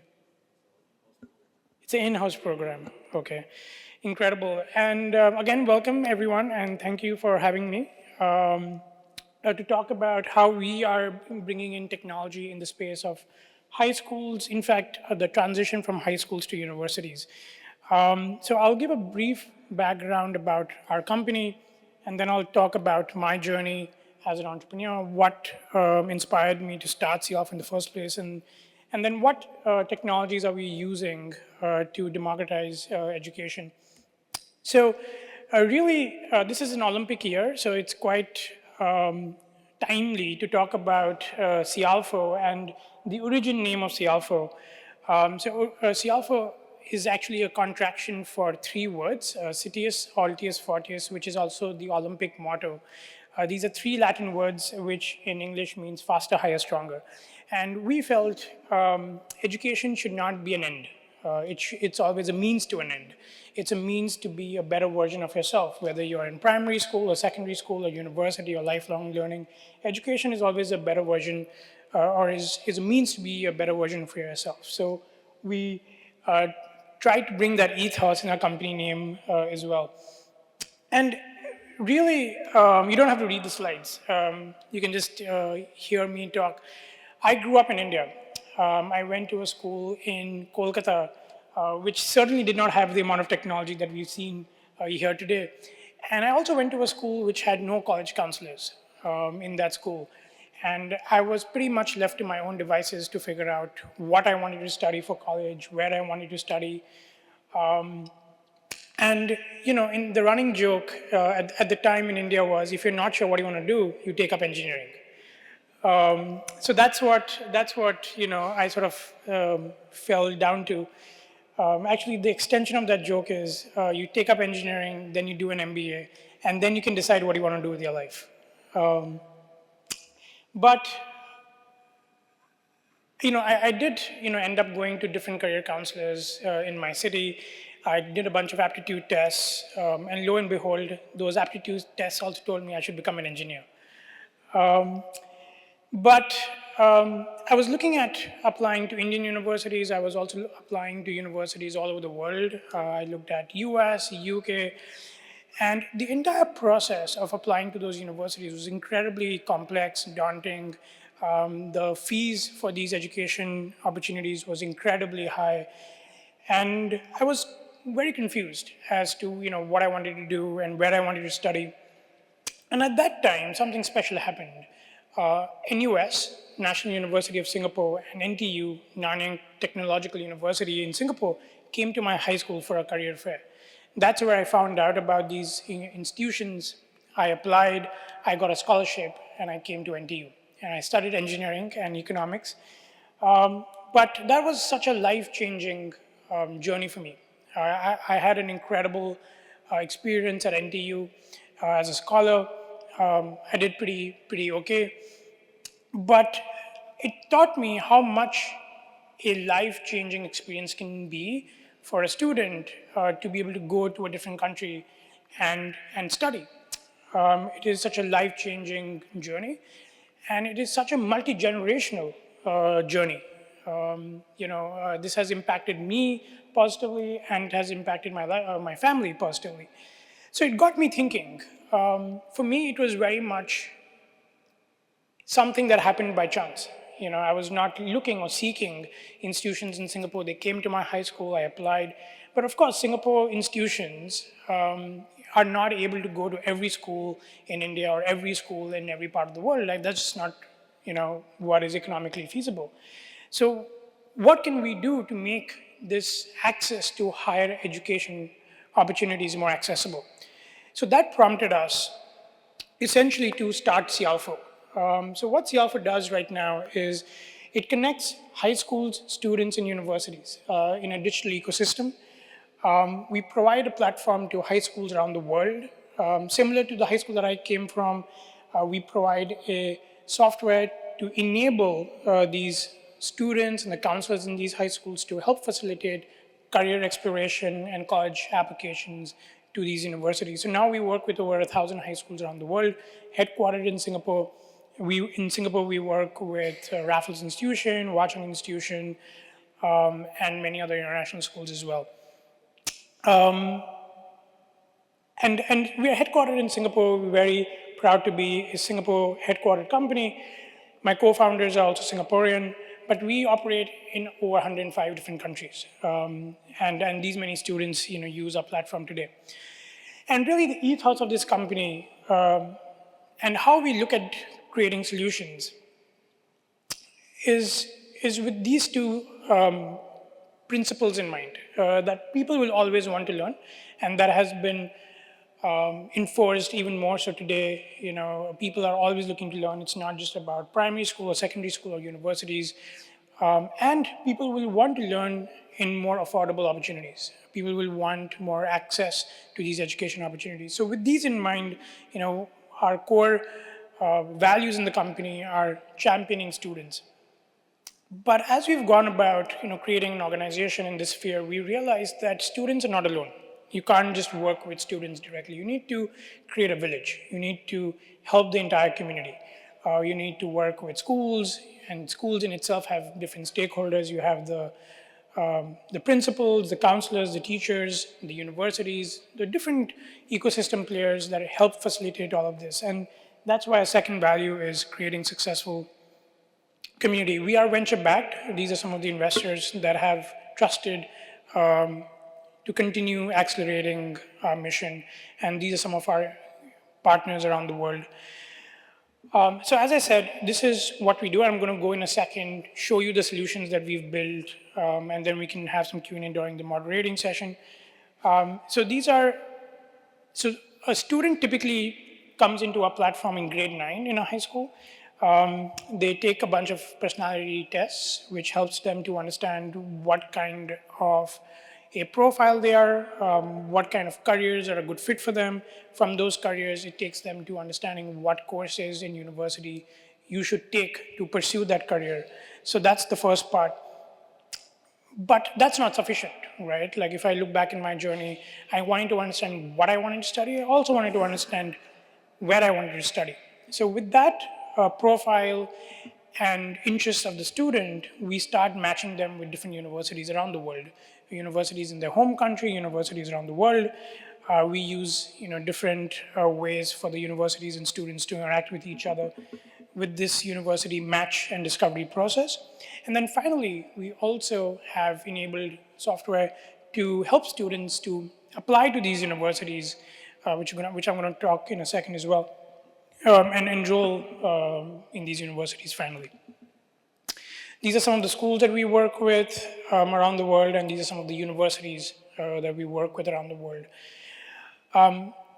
So from here on, I'm going to talk about some key things that I think would be relevant for the larger community here. I think this community is just going to be fascinated about the different things that this ecosystem provides in education. So I'm just going to talk about something that I think everyone's going to relate with. One of this is direct apply. So when I was applying to universities, I was looking at multiple destinations. And all of these university application processes, if you've done it yourself, is very different. Singapore is very different. Within Singapore, each university is very different. When you're applying to US, that's a completely different process. And within the US is also very different. In the East Coast is different, California is different, UK is completely different, Australia is completely different. All of these application processes are different. And it's almost nearly impossible for a high school counselor to know about all of these systems. And for a student to navigate all of this is incredibly complex. That's where the student gives up and just takes the easy path out. So what we built was bringing all of these application processes and requirements in one place. So there is one application form for a student to be able to use to apply to multiple destinations and see what offers they can get and what scholarships they can get. So we've been able to do that with, again, a lot of background technology to bring it in one place. And all of this information is also always changing. The deadlines are changing, the application requirements are changing, the English language requirements are changing every year. So our software, our technology is able to scrape all of this information across all of these websites around the world and bring it in one place. So that's direct apply. This has been a big game changer for students transitioning to universities, bringing it all in one place. The second thing is, how can we use macro data? One of the things that, again, I faced was I did not know what was good enough for me. I did not know what was possible, how good or bad I was in terms of my application or my profile with respect to universities around the world, right? So students who are in my place, either underestimate themselves or overestimate themselves. So what we've done is we've been able to bring in all of this big data in the hands of the student and the hands of the family. We have millions of data points of students that have used our software and gone to different universities. And on average, a student typically applies to 10 to 15 universities, right? And they get in, or they get offers from maybe 3 to 5 universities, and they enroll into one university, obviously. So we have all of these data points. And we've been able to aggregate these data points and show to the student, how good are they to be able to get into this particular university. So if they're looking at, again, NUS or Harvard University, do you have the grades to be able to get there? Do you have the profile to be able to get there? And then some of this macro data is available, if you Google search as well, or even on the university's website. But what we do is we allow the student to be able to filter, not just the global data point, but we also allow the student to filter based on nationality. So you can filter all the data only for students in Singapore, if you are from here, or only students in your high school, which is probably the most relevant. What have students before you in the last 5 years, in the last 10 years in a high school, where have they applied, where have they gotten in? So it really contextualizes, for the student, what is truly applicable for them in terms of different university options. So they can make a very informed choice with relevant data. The other thing was to, again, going back to my experience, automating the matching of high schools to universities. How does a high school know which universities they should try to bring into their campus? How do universities know what kind of high schools around the world they should visit? If the university has a bunch of scholarship opportunities, they can be a little more broad-based. Not all universities are fortunate enough, like NUS or NTU, to have the backing of the MOE to provide those scholarships. So they may need to be able to go to schools where students are able to afford their undergrad education. So we built, again, a matching platform where our high schools can request visits from different universities.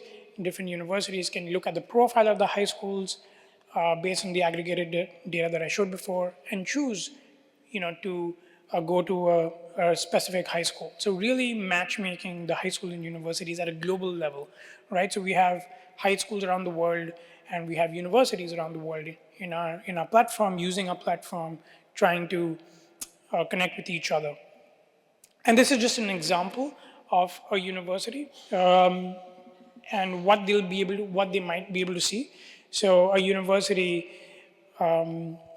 let's say like XYZ University, goes into the Cialfo platform and are able to see, okay, these are the top high schools that I should probably visit, where I have the most relevant students for my university, and these are just some schools using Cialfo. So Stanford American School is in Singapore, Shanghai is in Shanghai, Alice Smith is in KL. So different schools that they can look at. So really making it very data-driven and intelligent and actionable for both high schools and universities to choose which ones to go after. This is connections is another feature which is matching at a student level. So we spoke about visits, which is matching at an institution level, universities and high schools matching with each other, and this is at a student level. So if student wants to raise their hand and speak with the university directly, and the university may or may not come to their high school, how can the platform facilitate that matching between a high school and a university? On the other hand, universities may want to indicate to a bunch of students around the world saying that, look, I'm looking at you, I think your profile is a great fit for me, and you should look at applying to my university. There is no seamless way today to do that, right? So we've allowed for that in a very anonymous way, unless the student, decides to share their information with the university, for that matchmaking to happen on both sides. So really bringing the community together with more direct connections globally. So these were some solutions that we've built over the last 5 years, and we've continued to iterate. One of the professors spoke about MVP. That was something that I resonated with. Like, we build everything with an MVP mindset. You build something, you go out in the market, and then continue to iterate along the way. So a lot of these things is built over like a few years, iterating and seeing what the users like on both sides. And this is something, I'm just going to show you a couple of solutions which are right now in the MVP phase, which is using AI, using OpenAI. And these are some potential applications. So we took a whiteboarding approach, and internally we said, okay, how can we really use AI to leverage the work that is done by students and counselors in this ecosystem? And we said, okay, what can AI help us do? And these are all the things, or these are some of the things that we think can create a meaningful opportunity in this space using AI for students and counselors. And I'm going to talk about two things today, or three things today rather: writing references and university search. And this is actually also AI-driven. This is our own models that we've created, not backed by OpenAI, but our own models where we are able to give a university fit score. As I said, often students either underestimate themselves or overestimate themselves, and they don't have a data-driven approach in understanding, what university is truly good fit for them in their own country or globally. So we've been able to now use all of our data points to, help students understand what their academic match is, what their interest match is, and what kind of university would be a good fit for them based on the past searches, right? Sometimes you might be interested in a university, so it'll be high on your interest match, but you may not have the scores or the profile to actually be able to go there. So your academic match may be low. In cases, sometimes the opposite happens where you are an academic match for a university, but you're not interested in that university much. So your interest match may be low. And then we also see the past searches of that student and give them more recommendations. So this is a score which is between 0 to 100. And the more information the student fills in about themselves, the score becomes more accurate. So this is also a way to get more information, get more personalized information about a university. And I'm going to show you a video. And this is not a voiceover, and I think it's quite small for everyone to see. So I'm just going to talk over it. This is an example of NYU. And what we have done is, instead of the student having to go to each university's website or go to Google and not know whether this information is accurate, is it coming from the university, or is it coming from another random student at that university, we have personalized all search experiences on the platform. So if a student is searching for New York University, they can ask anything that they want, and it will answer the questions for you. It can be like, how many coffee shops are around NYU? Is New York safe? And what courses are available in NYU? What is the student life at NYU? What are the scholarship opportunities? All of that information, instead of going to multiple websites and scouring through that information, we've added all of that information here.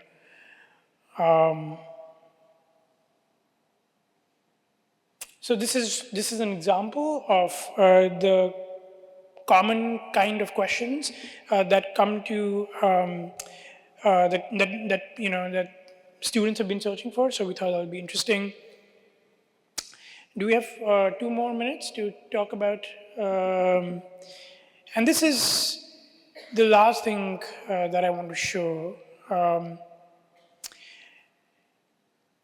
If you're a teacher in a high school, anywhere between grade 10, 11, and 12, you are writing a lot of references, whether students applying to Singapore or they're applying to abroad, you're writing a lot of references.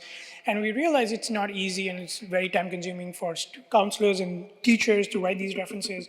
So what we've done is we've built a system, or we've built an AI tool where the student can enter all of their information into the platform. In most cases, the information is already there in the platform. And then it compiles all of that information and gives a very good draft of one for that counselor to start with the student, which is in verbose English with the character limits that university wants. And then the editing can happen by that teacher. And the more letters or more words or works that is uploaded by that teacher or that counselor, we can also recognize that voice and edit the reference letter based on the voice of that teacher, so it looks even more personalized. So this is also gaining a lot of popularity, something in the MVP level. And yeah, so those are a bunch of things that we're doing, that we've done. And again, I was fascinated by seeing what's out there, and I hope this was fascinating for you to hear as well, and look forward to the Q&A. Thank you.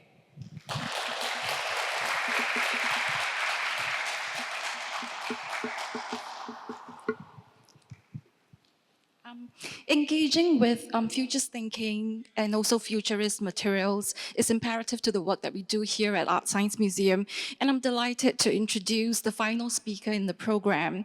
Katrina Tan is Senior Associate Director at Futures Office, and it's an internal think tank at NUS that tracks and analyzes emerging trends and their possible impacts on the future of higher education. As the higher education sector adapts to an unprecedented level of disruption and technological change, she and the team engages with stakeholders to look at issues and trends in the space through different lenses. And in this concluding talk for the symposium today, we'll be leaning into speculative generative futures for education through Kat's talk. Kat, please.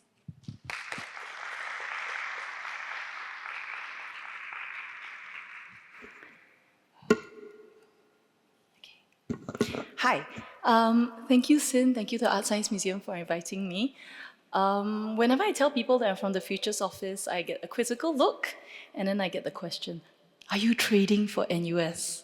And I say, no, I don't trade. And so then this comes up, right? Always the crystal ball, always the mood lighting. We don't do this. Well, at least we don't do a lot of this. What we do is actually try to expand the cone of possibility that people see and people can think of. So this was created by polymath Joseph Voros in 2003. Polymath because he was actually a physicist by training, but he became a professional futurist, and he developed this while he was professor at Swinburne University of Technology. I'm not going to walk you through it because I think it's quite guessable, right? Possible is the widest. Plausible is a little bit narrower, and then right in the middle you have more probable, and then you've got your preferred future. Preferred, and they all are different, and it really depends on where you stand and where your view is on things in terms of your values, your principles, your context. I know we're running late, so I'm just going to zoom through some slides. About NUS, most of you might know about us. We're one of the oldest universities in Singapore. Next year is our 120th university, so alumnus and alumni, look out for activities. But why would a university actually do futures thinking? So we were set up by our president in 2018, and his view to us was, the world is very complex. I have blind spots. My management has blind spots. I need you guys to think. So we are a thinking office, and really what we want to be able to do is widen people's views and perspectives and get them to think, but more importantly, get them to talk. So one of the things that we do to, in fact, encourage people to talk was we did the Futures of Public Discourse, and we came up with a few cards, and that one of them, which actually is one of my favorite, is actually grandparents on the metaverse. So just like Africa went from practically zero communications to mobile and satellite communications, they leapfrogged that. That's what we actually want people to think about. What are the possible leapfrogs? What are the possible things that you have not thought about, that you thought was impossible, but technology has made it possible? So, okay, we've been sitting and listening to us for like almost 2 hours. Audience participation, okay? So, digital education. Can you just shout out to me what you think is a digital education? AI? Sorry? Duolingo.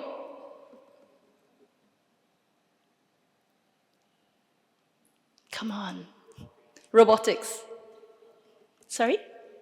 Technology. Customization. I'm sorry? Flexible. Sorry, a bit louder, please. I'm tinnitus, going deaf. Asynchronous. Online collab. Global classroom. Last one? Buffet of learning. I'm sorry, missed you. Sorry? Learning can happen anywhere. So this is where, in a little bit, I'll show you that actually the crystal ball does work. But before we go there, I think someone mentioned, Sengmeng, you mentioned November 22 was when actually there was a huge inflection point where ChatGPT was launched, and suddenly homework became really easy for all students, right? 2022, November. Okay, now look at the date. The survey was done in November 2023. 40% of students have used Gen AI for the university studies. 50% have input a question once or more a day. Teachers around the world went screaming, right? Because it's like, die, I have essays. How am I actually going to now understand whether or not my students actually did the homework or they got Gen AI to do the homework? And so in NUS, we've actually done something a bit different. We decided that students are going to cut as many corners as possible. And at NUS, we're not going to try and train inadvertently the students to be able to use 3 LLMs to be able to submit an essay that we as the tutors will not be able to identify as being written by 3 Gen AIs, right? So instead we say, go ahead, use it. Use Gen AI. We will try and then change how we're going to teach and how we're going to assess. So what we do is we have pre-recorded lectures. And not only that, we have to ensure that students are actually watching and understand the content. We put quizzes in between. You fail the quiz, just like adaptive learning that Lakeside was doing, you get an easier question. And then they force you to watch that part again. But not only that, we have analytics. So we know when we are completely incomprehensible and the students go back and they watch that same segment like 3 or 4 times at normal speed or at 0.75. Or when we're really boring and they just zoom through it at 3 times the speed. We also have toys. So teachers have access to DALL-E. The crystal ball picture was a DALL-E image, ChatGPT. And what's more important is that we've created a community of practice. Those who are more able, teach. So what I've done so far actually is just to give you a little background about what futures thinking is, what we as a university try to do, but also what you guys thought of digital education. And I'm just going to give you through to the main part of my, my talk, which really is, what could a digital education look like? So this is a little bit of speculative fiction about a morning class. Okay, this is our student, let's call her Ada. She's asleep. Ada is my daughter, so I think it may be about, if this ever comes up in 10 years' time, she's going to kill me. But anyway, she wakes up naturally, and then she waits for a little shiver. That's when her body reacts to the change from the unconscious mind to the conscious connection in the hive mind. And this is through a neural lace that she has been embedded into her brain. She got it when she's 18. You're actually supposed to get it at 21 when you reach maturity, but she got it at 18 because her father has connections. She's a genius. She was from Lakeside, so you know she's had all that pre-training. She knows how to do all these things. And then she also attended some AI SG courses, right, which prepped her as well. And she's a genius, okay? So she has the ability to control her emotions and behaviors. So she muses that, you know, while I'm waiting for this shiver as I connect, why are 3 million other people having to go through this, you know? Obviously, someone should be thinking of how we can make use of these, you know, involuntary movements and other psychogenic shivers to do something. And then she sees that the data team, which is a team that's located in Singapore, just like your company is headquartered in Singapore, is already looking into it. And then she carries on musing and doing all things that, you know, teenagers do in the morning. And then she feels a little tap, and it's her mum. And she's like, girl, wake up. It's time to, you know, start the day. And she wakes up and, of course, teenager, right, defensive. And she's like, where have you been? I haven't seen you. You haven't kissed me. You haven't given me chicken rice. You know, I miss you. And then so she feels a hug. She feels a kiss. And her mother says, I'm always here. And then Ada tells her mom, you know, I'm getting my new infusion of nanobots next week, right? And you know how I hate this. And her mother says, I'll be there. Don't worry. I'll hold your hand, and I will be there. And then, at that moment, she smells something. She smells her mother's signature scent. She thinks of that time when they were in Tokyo, and they walked into a tiny little shop, and they bought a shampoo, which her mother then uses for a long time. And every time she thinks of her mother, she feels that, she smells it. And the next thing she remembers is the look of shock on her aunt's face when she met Bot Mum, the first time she met her. And the first time, the grief that passed across her father's face when she saw Bot Mum. And the thing is, Ada has recreated Bob Mum from 40 years of an inadvertent digital footprint that she has left behind. And also on the memories and the discussions and pictures that she has. And as Ada muses on this, her mom breaks in again and says, class. And Ada's like, okay, I'm still groggy, I'm still zonked. I need a neuropathic jab. Okay, I'm awake, and now I'm in class. Remember, she's still in bed, okay? And then suddenly she sees people, she sees her tribe, she hears hellos, and she's like, okay, I need to get out of bed, I need to sit down at a table. And so she gets up, and suddenly she sees her tutor, and he says, you're late. And she says, I'm the only one here, what are you complaining about? And her tutor then reminds her, you have gone down an esoteric rabbit hole that no one else is interested in your class. And so then as the tutor is telling her that, this is not interesting in other people's view, she starts thinking, I need to really customize this guy. Why is he an Oxford Don? Why is he wearing a tweed jacket with leather patches, has hair growing out of his ears? And the tutor then says, I can hear you. Don't forget, we're all connected to the hive mind. Then what happens is they then start to talk about the day. What does Ada want to do? Does she want to continue on the work that she's been going on for the last 3 months? Or does she want to explore something else? And Ada says, actually, I would like to look more into Martin Buber's I and Thou, but he's impossible to read. And she tells him that, okay, I've read him, I can't get through it. I can read the prologue by Kaufman. I've watched videos, he's great, but the moment I try to read him, I fall asleep. So her tutor says, why don't you join some other groups? Lots of other people across the world are also doing this, are also looking at this. Or you know what, we can just call up the avatars of Kaufman and Buber, and you can have a conversation with them. She then says, okay, maybe that's something I could think about.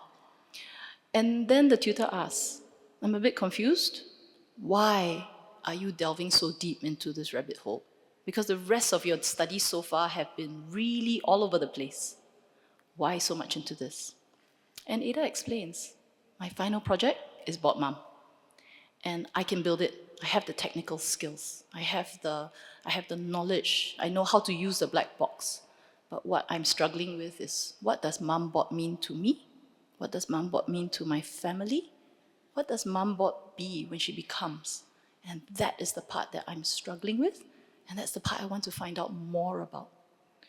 And so her tutor says, okay, I understand why you're doing it. Here's what we're going to do. This is your scope of study. I'll put it into your learning portfolio. And then, why don't you go tidy up? Because you need to put on the XR because you're meeting new people. And then he disappears. So, before you think that I was hallucinating, well, not only AI hallucinates, okay? Humans hallucinate too. Let me show you some elements of the story. In 1973, computer scientist Jacques Vidal spoke about brain-computer interaction. And neuroprosthetics, research into it has just exploded since then. Anybody remembers Google Glass? Failed, right? I now have Google Glass on my windscreen. I have a lookup technology on my car, which tells me the speed I'm going. Nanorobotics has been around for quite a while, exploded in 2017. Now we're looking at other kinds of nanorobotics. 2024 March, a quadriplegic, Nolan Arbok, had neural lace chip embedded in his head. He's quadriplegic, but now he's playing computer games, he's learning French and Japanese, and this year another patient also had a chip embedded, and he's now playing RPGs, shooting people. So back to the cone of possibilities. If we just look at a small part of the story that I've just told, where she gets a neuroprosthetic jab. Today, for a lot of us, it's kopi kao, kosong. For Ada, it's a jab. Many of us already walk around with a lot of tech. This is a tech. This is a tech. Pacemakers. Diabetics have a pump which is combined with a test, which tests what your blood sugar is, and then gives the requisite amount of insulin throughout the day. So if we think about it, calling up, having a neuroprosthetic in your neural lace is not impossible, implausible, or improbable. And you can do this with all the elements of the story. In fact, I've purposely left the story to end there because all of us have that opportunity to be able to play and explore and imagine what the futures are. And that exactly is what speculative futures is about. It really is to hold that space for exploration, to hold that space for a bit of play and dreaming, and to be able to then push forward the different notions for people to think and consider what is future, what is possible. Yep, that's it. Thank you.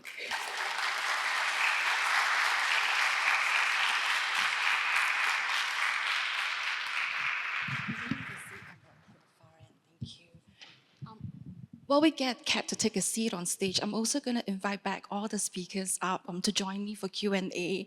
And I think we're going to prioritize the questions from all of you today. So speakers on the stage, please. We'll take questions from the floor first. Does anyone have a question for anyone, any of the speakers? Mr. Go in the middle, thank you.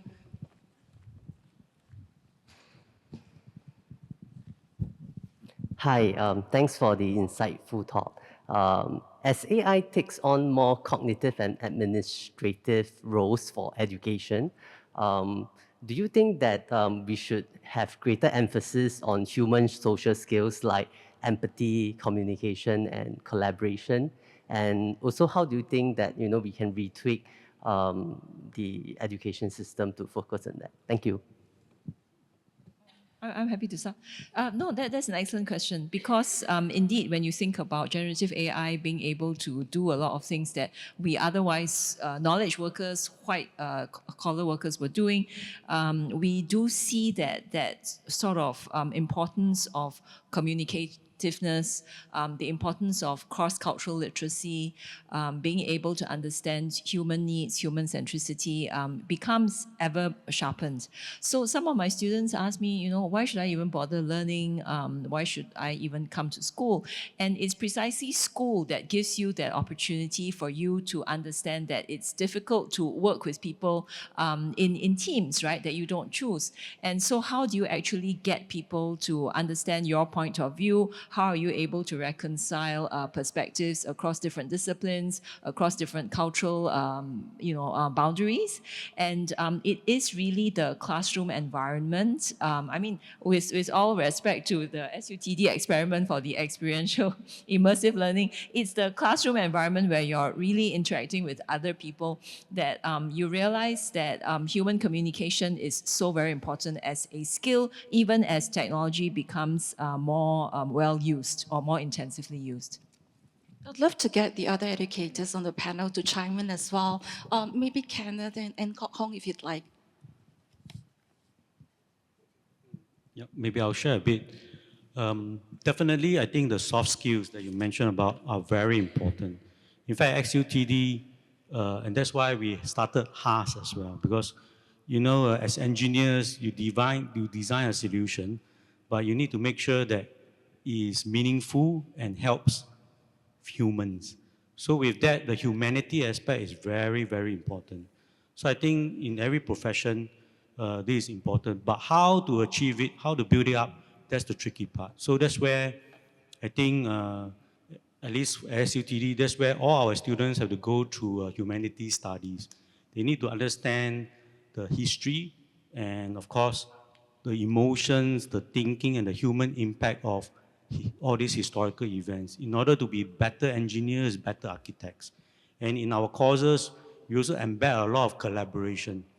So communication, understanding, persuasion, all these soft skills are very important because when you go out to work, you're not working by yourself.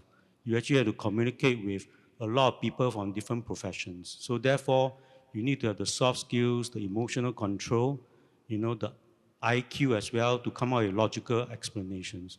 So I think, that's how I think it's important. And I think, at least as far as I know at SUTD, we're actually embedding some of this purposely into our curriculum so that our graduates can be more well-rounded. Yeah. So do not walk away with that impression that Lakeside only do ICT and nothing else. No, so that is just part of the whole curriculum. And we, like I've said, I've shared the 21st century competency framework guides what we do. There's a lot of collaborative work in class with or without ICT. So we do make sure that our children does group work. We train them on communication skills and make sure that they do group works day to day. Yeah, and like what Dr. Lo shared, right? Do not just look at how the tech take away the human, but look at also how tech can enable that kind of interactions, especially for those who cannot go to schools. So with that tech, it actually enables that interaction with others. Yeah, thank you. Actually, I'd like to piggyback onto Mr. Goh's question. The topic of the future of work has come up, I think, in a couple of your talks. And we know that the economy is going to be changing every couple of years. And the jobs of today are definitely not going to be the jobs for tomorrow. I wanted to ask, what uniquely human skills do you feel will be important in the future? And maybe we can get this question to Rohan, to Sengmeng, and to Kat first, and then for anyone else to chime in. That's a really good question. What are the important skills that is going to be needed for the future? I think fundamentally the skills that were important 20 years back or 50 years back or 100 years back, the fundamental skills are still going to remain the same. I think how do you navigate collaboration? How do you develop empathy? How do you have strong moral compass? How do you care about the right values and principles in your life? Marry that into your work. I think those are the fundamental skills that are always going to remain important. Obviously, something like writing lines of code was not important like 50 years back. It was fairly important when I was growing up, and I think it's going to become somewhat like a mandatory skill, going forward for the next 20, 30 years.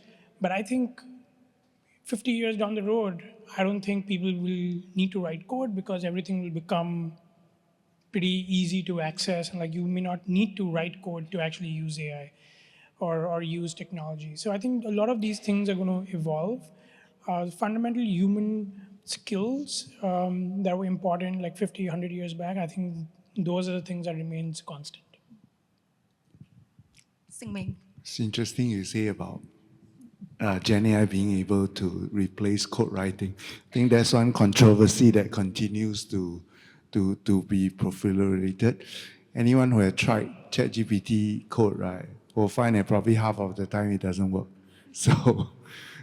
But back to that question, I refer to a study that's made, and I do urge you all to do so because we are really in crystal balling world these days. Because we are really in the blue sky environment where no model has actually been created. What is the impact of Gen AI or that? So try to form your own opinion and try to digest research paper because they go through academic rigor. And also look at some of the professional studies that is coming up. To answer your question, I will refer to Linking Research recently did something to try to look at what are Gen AI replicable skills. I like that because they went to just look at replicable skills. And inside there, 3 big domains were carved out. One is insulated, 2 is disrupted, and 3rd is augmented. So inside the 3 zones, right, there were a lot of job roles that happened. So I think when you take a look at that chart itself, you kind of see that, look, there will be skills that is still required. Those will be quite insulated. There will be skills that could be augmented, all that. But from the study itself, I kind of see that if it's a physically intensive role and empathy intensive roles, I think those roles will continue to be well and truly required by humanity. What was interesting for me is they packed creative content creative content people, artists, all that, to be in the augmented side. So it kind of points to the fact that what skills do we need in the future? I think it's really very much dependent on the type of work that you do, the type of value that you create. I think things that has higher cognitive value itself will continue to be actually augmented or even insulated from the effects of AI. So if we look at what was important years ago, a lot of it is still important now. Things like adaptability, things like lifelong learning.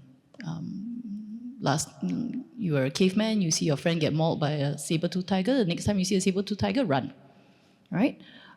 It's very similar to that in that sense, and that's why in many of our narratives in the papers and our politicians, that point about being able to learn and being constantly learning, but not just learning from like a course, but looking around, reading papers, speaking to people, that part of learning, synthesizing the information and then adapting it to yourself and your life and your world is something that I think as a human, that is what we can do. Gen AI depends on an existing reservoir of information and knowledge.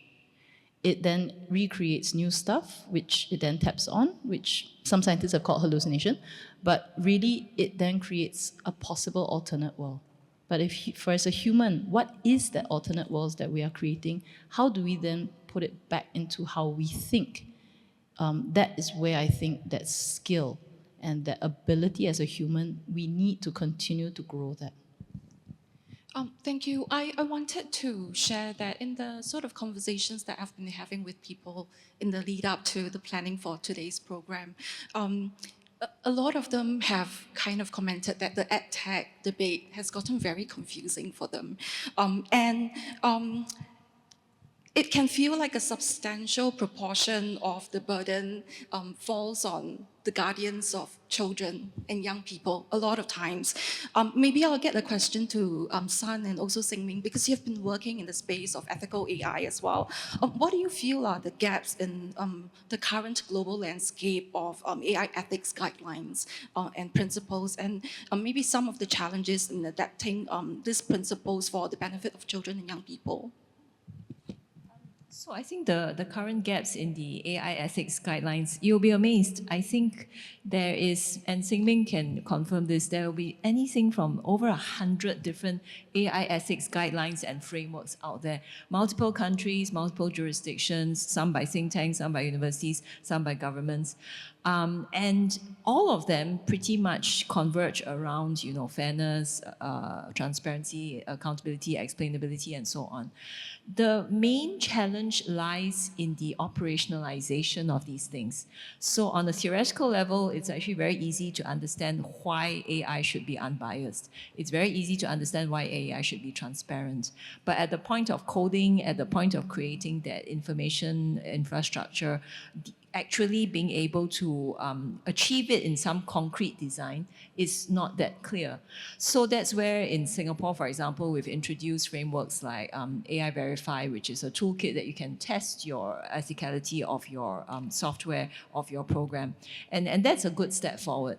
But mainly, I think with regard to things like EdTech, where it's very much user-centric, and there's a lot of datafication and customization involved, I think we need to pay more attention to users' lived experiences in terms of interacting with these interfaces, what it is they find challenging, pressuring, like what I shared, where it is they want a little bit more user agency and control over their digital footprints.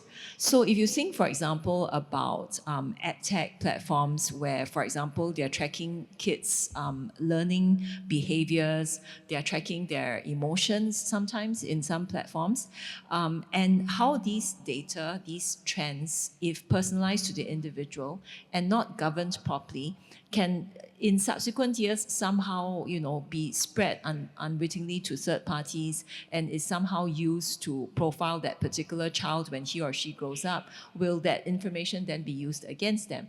So there are all these data governance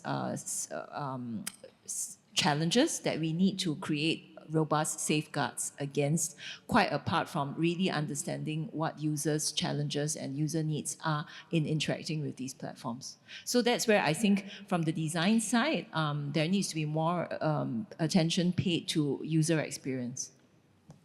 Sengmeng. And to follow up with what Professor Lim said, the operational part is something that is actually receiving a lot of attention, and actually progress has been made too. So these days we have global standards organization like ISO, SC42, IEEE, all that, all starting to put some meat around frameworks that we want to look at. I mean, some numbers to just rattle off if you want to write it down. ISO 22989 is the first global AI standard just on terminologies, just on how do you define AI, how do you define machine learning, how do you define deep learning. You may be thinking why. Actually, the 22989 is a critical standard that will set the entire range of ISO future standards when it comes to applications of AI governance and AI ethics itself. So now there's already other standards like 42001, 42005, 42006, IEEE P7015. All these numbers kind of point to the fact that industries are trying to also self-regulate, put out frameworks, and in Singapore, what we do, we have the AI model governance framework, and we are also now busy trying to make sure that these are kind of crosstalk and referencing to global framework so that businesses and individuals that is trying to drive progress with innovation but want to do it safely can even reference our own framework and rest assured that those are currently being kind of matched to international standard as well. So it becomes this collective ecosystem effort that we will probably want to navigate this AI ethics and governance together, but put in steps, put in standards to give some form of group consensus into things that we want to do. I also noted down across the presentations that we are observing that it's not just the pace of technology that's changing faster than ever, but the transformative potential of this innovation that's changing fundamentally how we learn. And I wanted to get a question maybe to the rest of the speakers on the panel. What stays top of mind for you in thinking about the potential applications for AI, but also its impact on learning? Maybe I can share a bit about what at SUTD we have been trying to do. Because we actually form actually MOE has formed a inter-AU AI committee. We meet once every 3 months to discuss what we are all doing. Because I think definitely AI literacy is very important, but how do we develop this among all the IHLs? So at SUTD, we actually, I think the first thing we struggled with was, again, all the plagiarism, how students use all these ChatGPT too. So at SUTD, we actually encourage them to use it, but we also put in place, I guess, some code of practice, guidelines that when you use it, you have to acknowledge it. And we also encourage our instructors to actively use it, to change their lesson plan, to see how we can harness all these tools as well. So I think the first few months was coming out with communique, policy, encouraging our fellow instructors, okay, let's harness this and use this in an informed, responsible manner. Then the next phase was, okay, because all these GI tools, when you input information for research, you could inadvertently input sensitive information, and that can be used to train a model. So there was also a communiques, even online training about, I guess in a way, how we can use these tools without compromising confidentiality. And one more thing we also did was we actually map out all our courses based on 3 levels of AI literacy. So the first level is basically, how can we use these tools? It's basically no code use of AI tools. The second one is how do we apply these tools? The third, level 3 is how do we create these create new tools or training of AI models. So with these three, we ask all our course leads, okay, for each of your faculty, your pillars, clusters, you know, how many your courses do they, which part do they match? Do we level 1, level 2, level 3? So we did a scan so that we can then understand holistically how, you know, much of this AI has been used. Is it at the level 1, level 2, and level 3? Because I think curriculum-wise, teaching-wise, all our students should definitely have level 1, which is how you can use these tools. And in fact, now Lakeside Primary School, even the primary schools are doing it. So I think, you know, we are in this transition stage because for them, they are learning right from the beginning. So they are the benefit of learning it from fresh. But for many of us, even the teachers, the instructors, tertiary students now, you know, is in this transition phase. But our philosophy is that definitely level 1, and hopefully for certain courses, depending on disciplines like com science, you know, and maybe IT, then they may have to learn level 2. And maybe level 3, where to create and train, that could be postgraduate PG studies. So in a way, that's how we sort of grapple and harness these AI tools. And I think this platform of MOE actually, you know, that they set up actually is very useful because we share what we are doing, then we can learn from one another, copy the best practice, you know. So I think that's how I think we are trying to harness these AI tools. But, you know, and it's connected to the future of the skills. If you ask me again, what are the skills that we really need? I think broadly speaking is definitely the human-related skills, the soft skills. I think this will be required so long as humans are around. So this we call it, in fact, MOE call it critical life skills. So it's always there. The thing that will always evolve is actually the technical skills, which will depend on things, you know, new knowledge being created like generative AI. So these will evolve over time. And that's where all of us in the education sector, we have to basically see what's upcoming.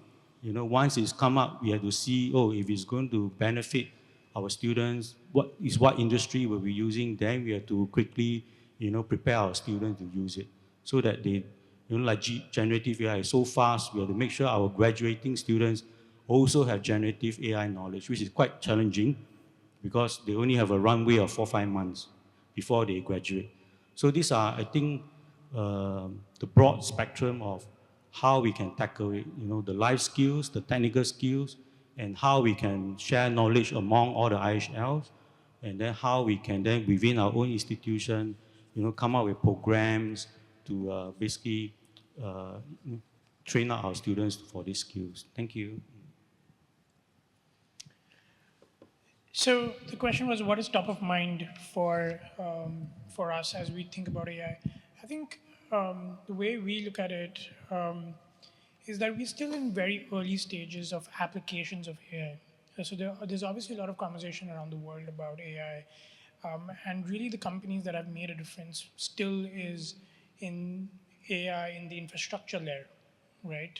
Those are the companies that are creating a lot of business and a lot of opportunity. And of course, AI has been used as a consumer, I think, in Netflix, you know, when it's giving recommendations, or in Amazon or Lazada when it's giving recommendations, which has been used for a long time. But I think we are still in very early stages of applications of AI. And the examples that we showed in Cialfo, we think of that as incremental changes to the ecosystem. How are we using AI to empower the students, empower the teachers and counselors, empower the universities in doing their job better? We think this is accelerating or empowering them more incrementally. Top of mind for us is like, how and when can AI create a quantum leap? What will cause a step change?